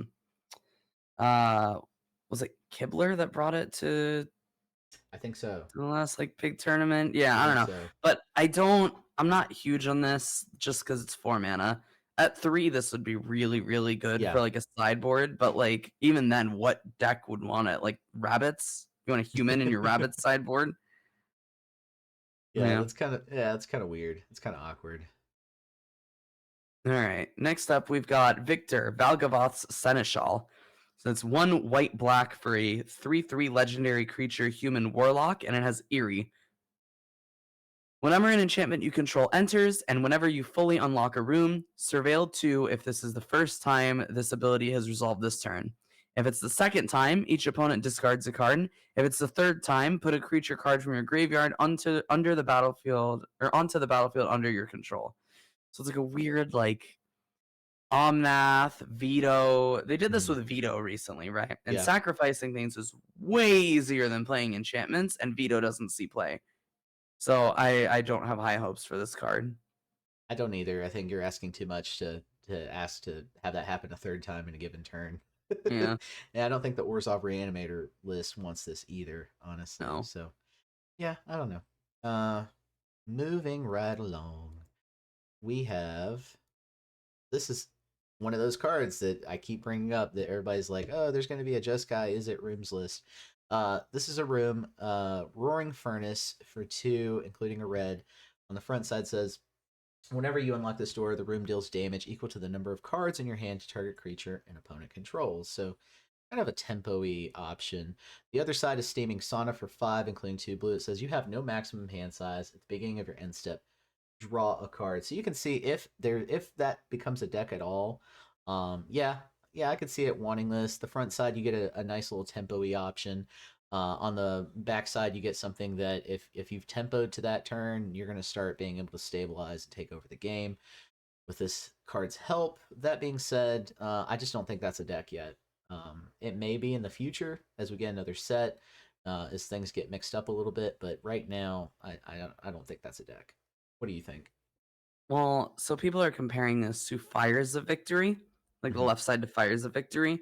So Fires of Victory barely saw any play, and that was instant speed. This is sorcery speed, which is significantly worse. And like you'd have to play it in like a red deck with a lot of cards in your hand. So you're Yep. stuck on like some kind of red blue control deck, which would suck because you can't kill an Atraxa. So now you Yep. need a third color. So you're playing like Jeskai control with this, but like now you have better removal. So yeah, I don't know. I'm not seeing it. Yeah. Yeah. Not seeing I will it. say a lot of people are high on this card. Like Jim Davis rated it as a sleeper for multicolor. Um, I heard like the MTG Goldfish guys trying to talk about it. Power Dragon was really high on this card. I just don't see it.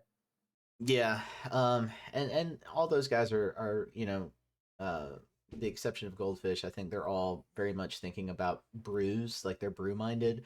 And so if you're brew Mm, minded, yeah, you can sort of try to tinker with this and figure it out. Me, I don't have the time. I have too many other decks I want to try out week one, personally. mm. All right, what you got?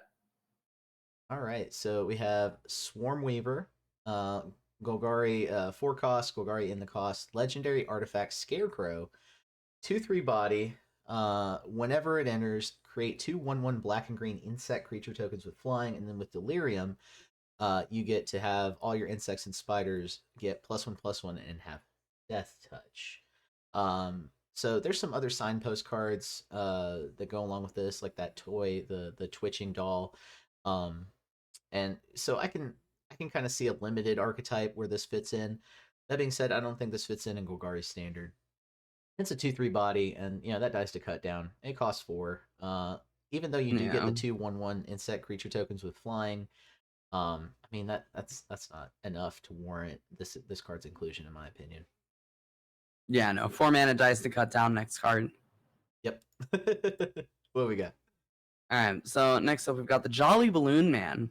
This is 1 red white for a legendary creature, human clown. It is a 1/4 with haste, and it has 1 colorless and tap.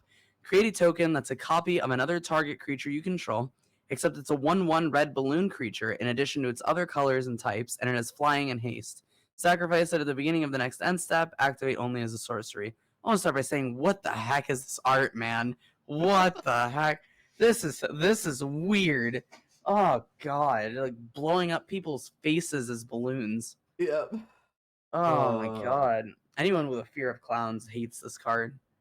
yes, that's exactly Um why they made this card. yeah. But anyways, in terms of playability, I mean I'm sure there's like some like niche combo enabler or combo you can enable with this. A bunch of brewers are gonna find that out. I think it's better in older formats than it is in standard, Mhm. just because of that, because I feel like this is easier to break in older formats. So we'll see. It's a shame it doesn't hit enchantments, so you could like get an overlord with it while it's impending. Yeah, that would be really cool. Yeah, so Yeah. anything with really great ETB effects or like passive effects. I was thinking, like, does the Boros Mighty Mouse deck want this, right? So it can create copies of like Manifold Mouse and do some hectic things or other creatures. But no, I Mm. think 3 mana is even too much for that deck. So yeah. I did, Yeah. however, of note, I did see a friend of my channel, That Villain J, do a brew with this one. But he does a lot of best of one play. So my prediction is that this does see some play in like the best of one Boros aggro builds. But in standard best of three, I don't think this sees play yet. Maybe in the future. Yeah. All right. Moving right along, we have someone that I haven't seen since Strixhaven. Mhm. Zamone, all questioning, a legendary human wizard for 3, including Simic colors in the cost. 1/1 body that says at the beginning of your end step, if a land entered the battlefield under your control this turn, and you control a prime number of lands. Oh boy, they're forcing me to do math. I mean, they got the numbers on the card. That's good. That's good. Uh, create Primo the Indivisible, a legendary 0/0 green and blue fractal creature token, and then put that many 1/1 counters on it. I don't know. Do you think? Simic card, move on. I don't know. Yeah, That's my opinion on it. Like mine too. the problem is like if you can't play Simic in like modern day standard, unless you're either going so fast that like not having removal doesn't matter, or you're playing some combo that you just accept you lose to every aggro deck. Like, because you can't remove a creature reasonably in Simic. So like the best you've got is like 1 mana bounce spells, or like now we have like if you're playing ramp specifically, you got like monstrous emergence. But this is like, I mean, it's a good card. Like, it doesn't seem like a bad card, but there's not a single deck that would ever want this because there's just better things to ramp with, and there's better like payoffs for having a lot of lands. And you're in Simic colors, you're forced to play a 3-color deck. Yeah. Like I said before, I wish Simic was a deck, but it is not, and I don't see it Mm-hmm. happening anytime soon. All right, All what we right. got? So, Winter Misanthropic Guide. So, it's 1 Jund for a legendary creature human warlock. It's a 3/4 with Ward 2. So, pretty decent on the stats with Ward 2. But at the beginning of your upkeep, each player draws 2 cards. As Delirium, as long as there are 4 more card types among cards in your graveyard, each opponent's maximum hand size is equal to 7 minus the number of those card types. So if you have Perfect Delirium, then they have a maximum hand size of 3. If you have 7 different card types in your graveyard, then your opponent can't have any cards in their hand at the end of their turn. This just reads as a commander card. Like, you're letting your opponent draw cards. Just stop. Yeah. You know what? I agree with you. I'm just quickly gonna say the biggest red flag that I knew this was a commander card is the art makes him look like Sandman. So it's like Yeah. yeah, yeah. This is Mm. Sandman for Oh Magic the my Gathering. god. All right, let's move on. Mm. Yeah, I have a feeling there's the multicolor was going to have quite a few little commander cards.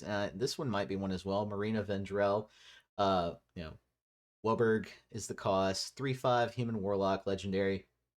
When when Marina Vendrell enters, reveal a top 7. Put all enchantment cards from among them into your hand. The rest in the bottom of your library in a random order, and you can tap anytime to lock or unlock a door of target room you control. Activate as a sorcery. Yeah, I think this is a commander card.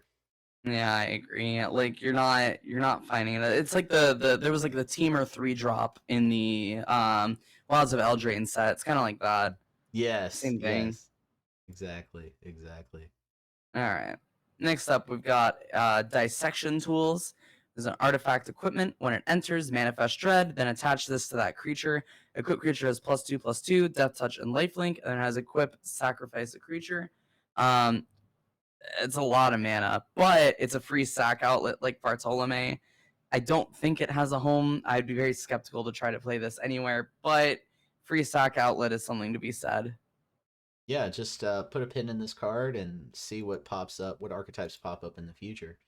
Mm. It may find a home later. Next up, we Mm. have Ghost Vacuum, another Ghostbusters card. This one only costs 1. It's an artifact.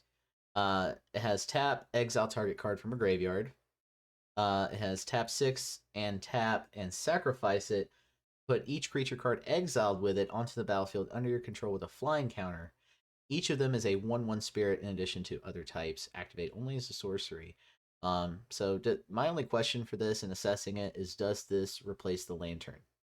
Uh, doesn't get to exile the whole graveyard, so it can't work in that sense.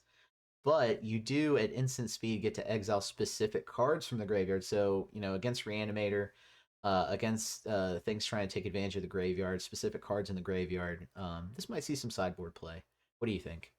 I think it's pretty good. Like the so it's a good sideboard card against most graveyard decks. Like it hits Reanimator, it hits Mentor. But it sucks versus Roots, right? That's like the third Yeah. of the 3 decks, right? It's terrible versus Roots.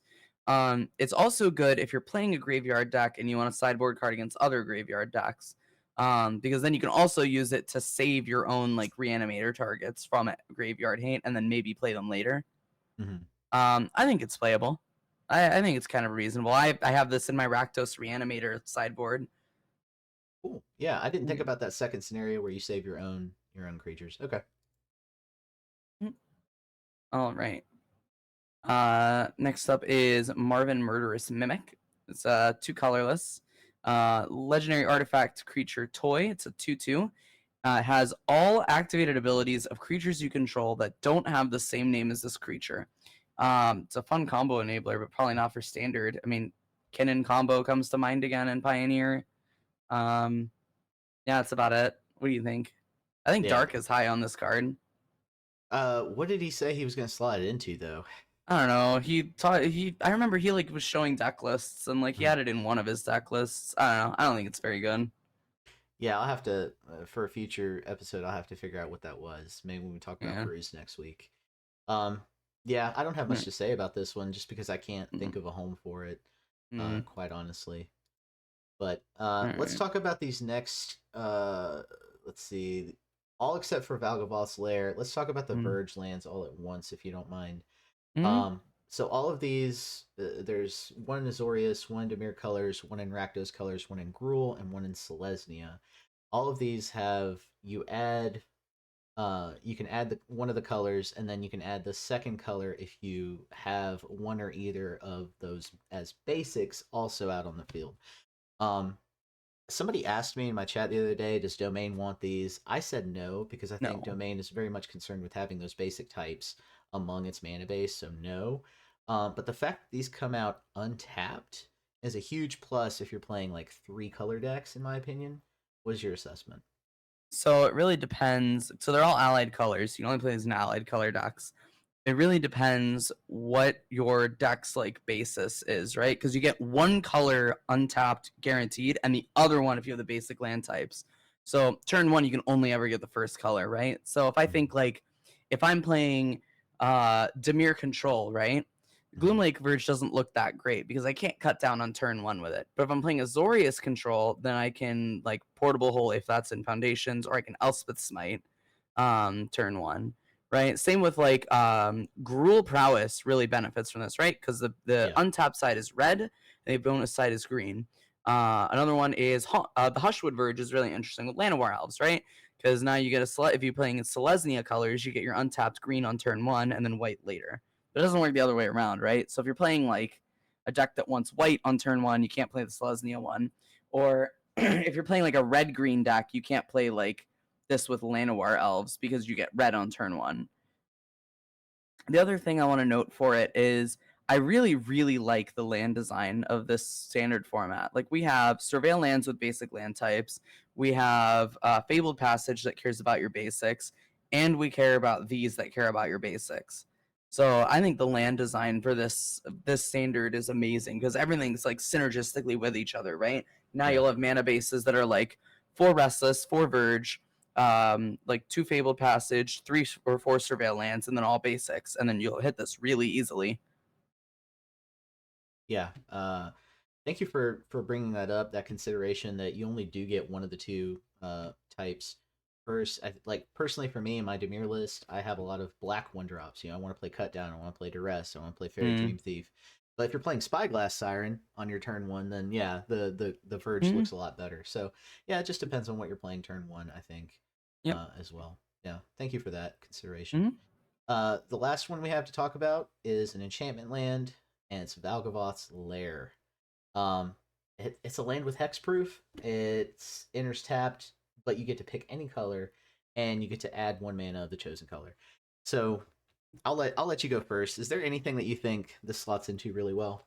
Yeah, this is really good. It's an enchantment land, and if you know anything about artifact lands and other formats, they're absolutely busted. Like the fact that this comes in tapped is like a saving grace for this not being broken. Yeah, I think this card's insane. Probably not for standard because I don't think there's an enchantment deck, but I could definitely see this enabling dumb things in Pioneer, Modern, etc. Fair enough. And that's all the cards in rare and mythic designation from Duskmourn. Thank y'all for tuning in. I personally, I'm gonna have like 3 or 4 different builds and brews that we're gonna talk about next week. Mm. So y'all stick around, come back next week. We're gonna be talking about the limited archetype themes. We're gonna be discussing all the cycles, all the different the value of those in there. We're gonna be picking out our favorites. Um, and we're gonna be talking about brews. I'm very excited to discuss all that with y'all next week. I'm gonna be personally streaming on Tuesday for set release, doing like a 3 hour thing where I'm going to try to build as many of these decks as I can, and I'm going to draft. I'm really excited for the draft. Do you have anything planned for next week for Duskmourn? Yeah, I'm gonna try to get my stream back up. Now that I have my voice back and my computer back and everything, I'm definitely gonna try to stream for set release like I did for Bloomborough. I've already got like 6 or 7 decks built, like ready to go on Moxfield to just import right in. Hell yeah, I need to get started on that myself. Mhm. Dark has been very busy brewing for it already, so maybe I'll just Yeah. copy his notes at first. Anyway, Oh goodness. thank y'all so much. Look, this episode is sponsor free. We just ask that you join the rebellion if you want to support us.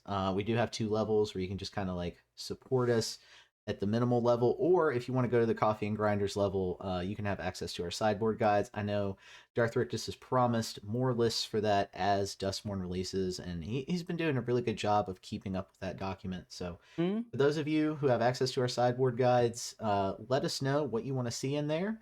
Provide some suggestions in the comments. We certainly read through all the comments and respond to all of them. All right, so from me and Athena, until next time, untap, upkeep, resist. resist.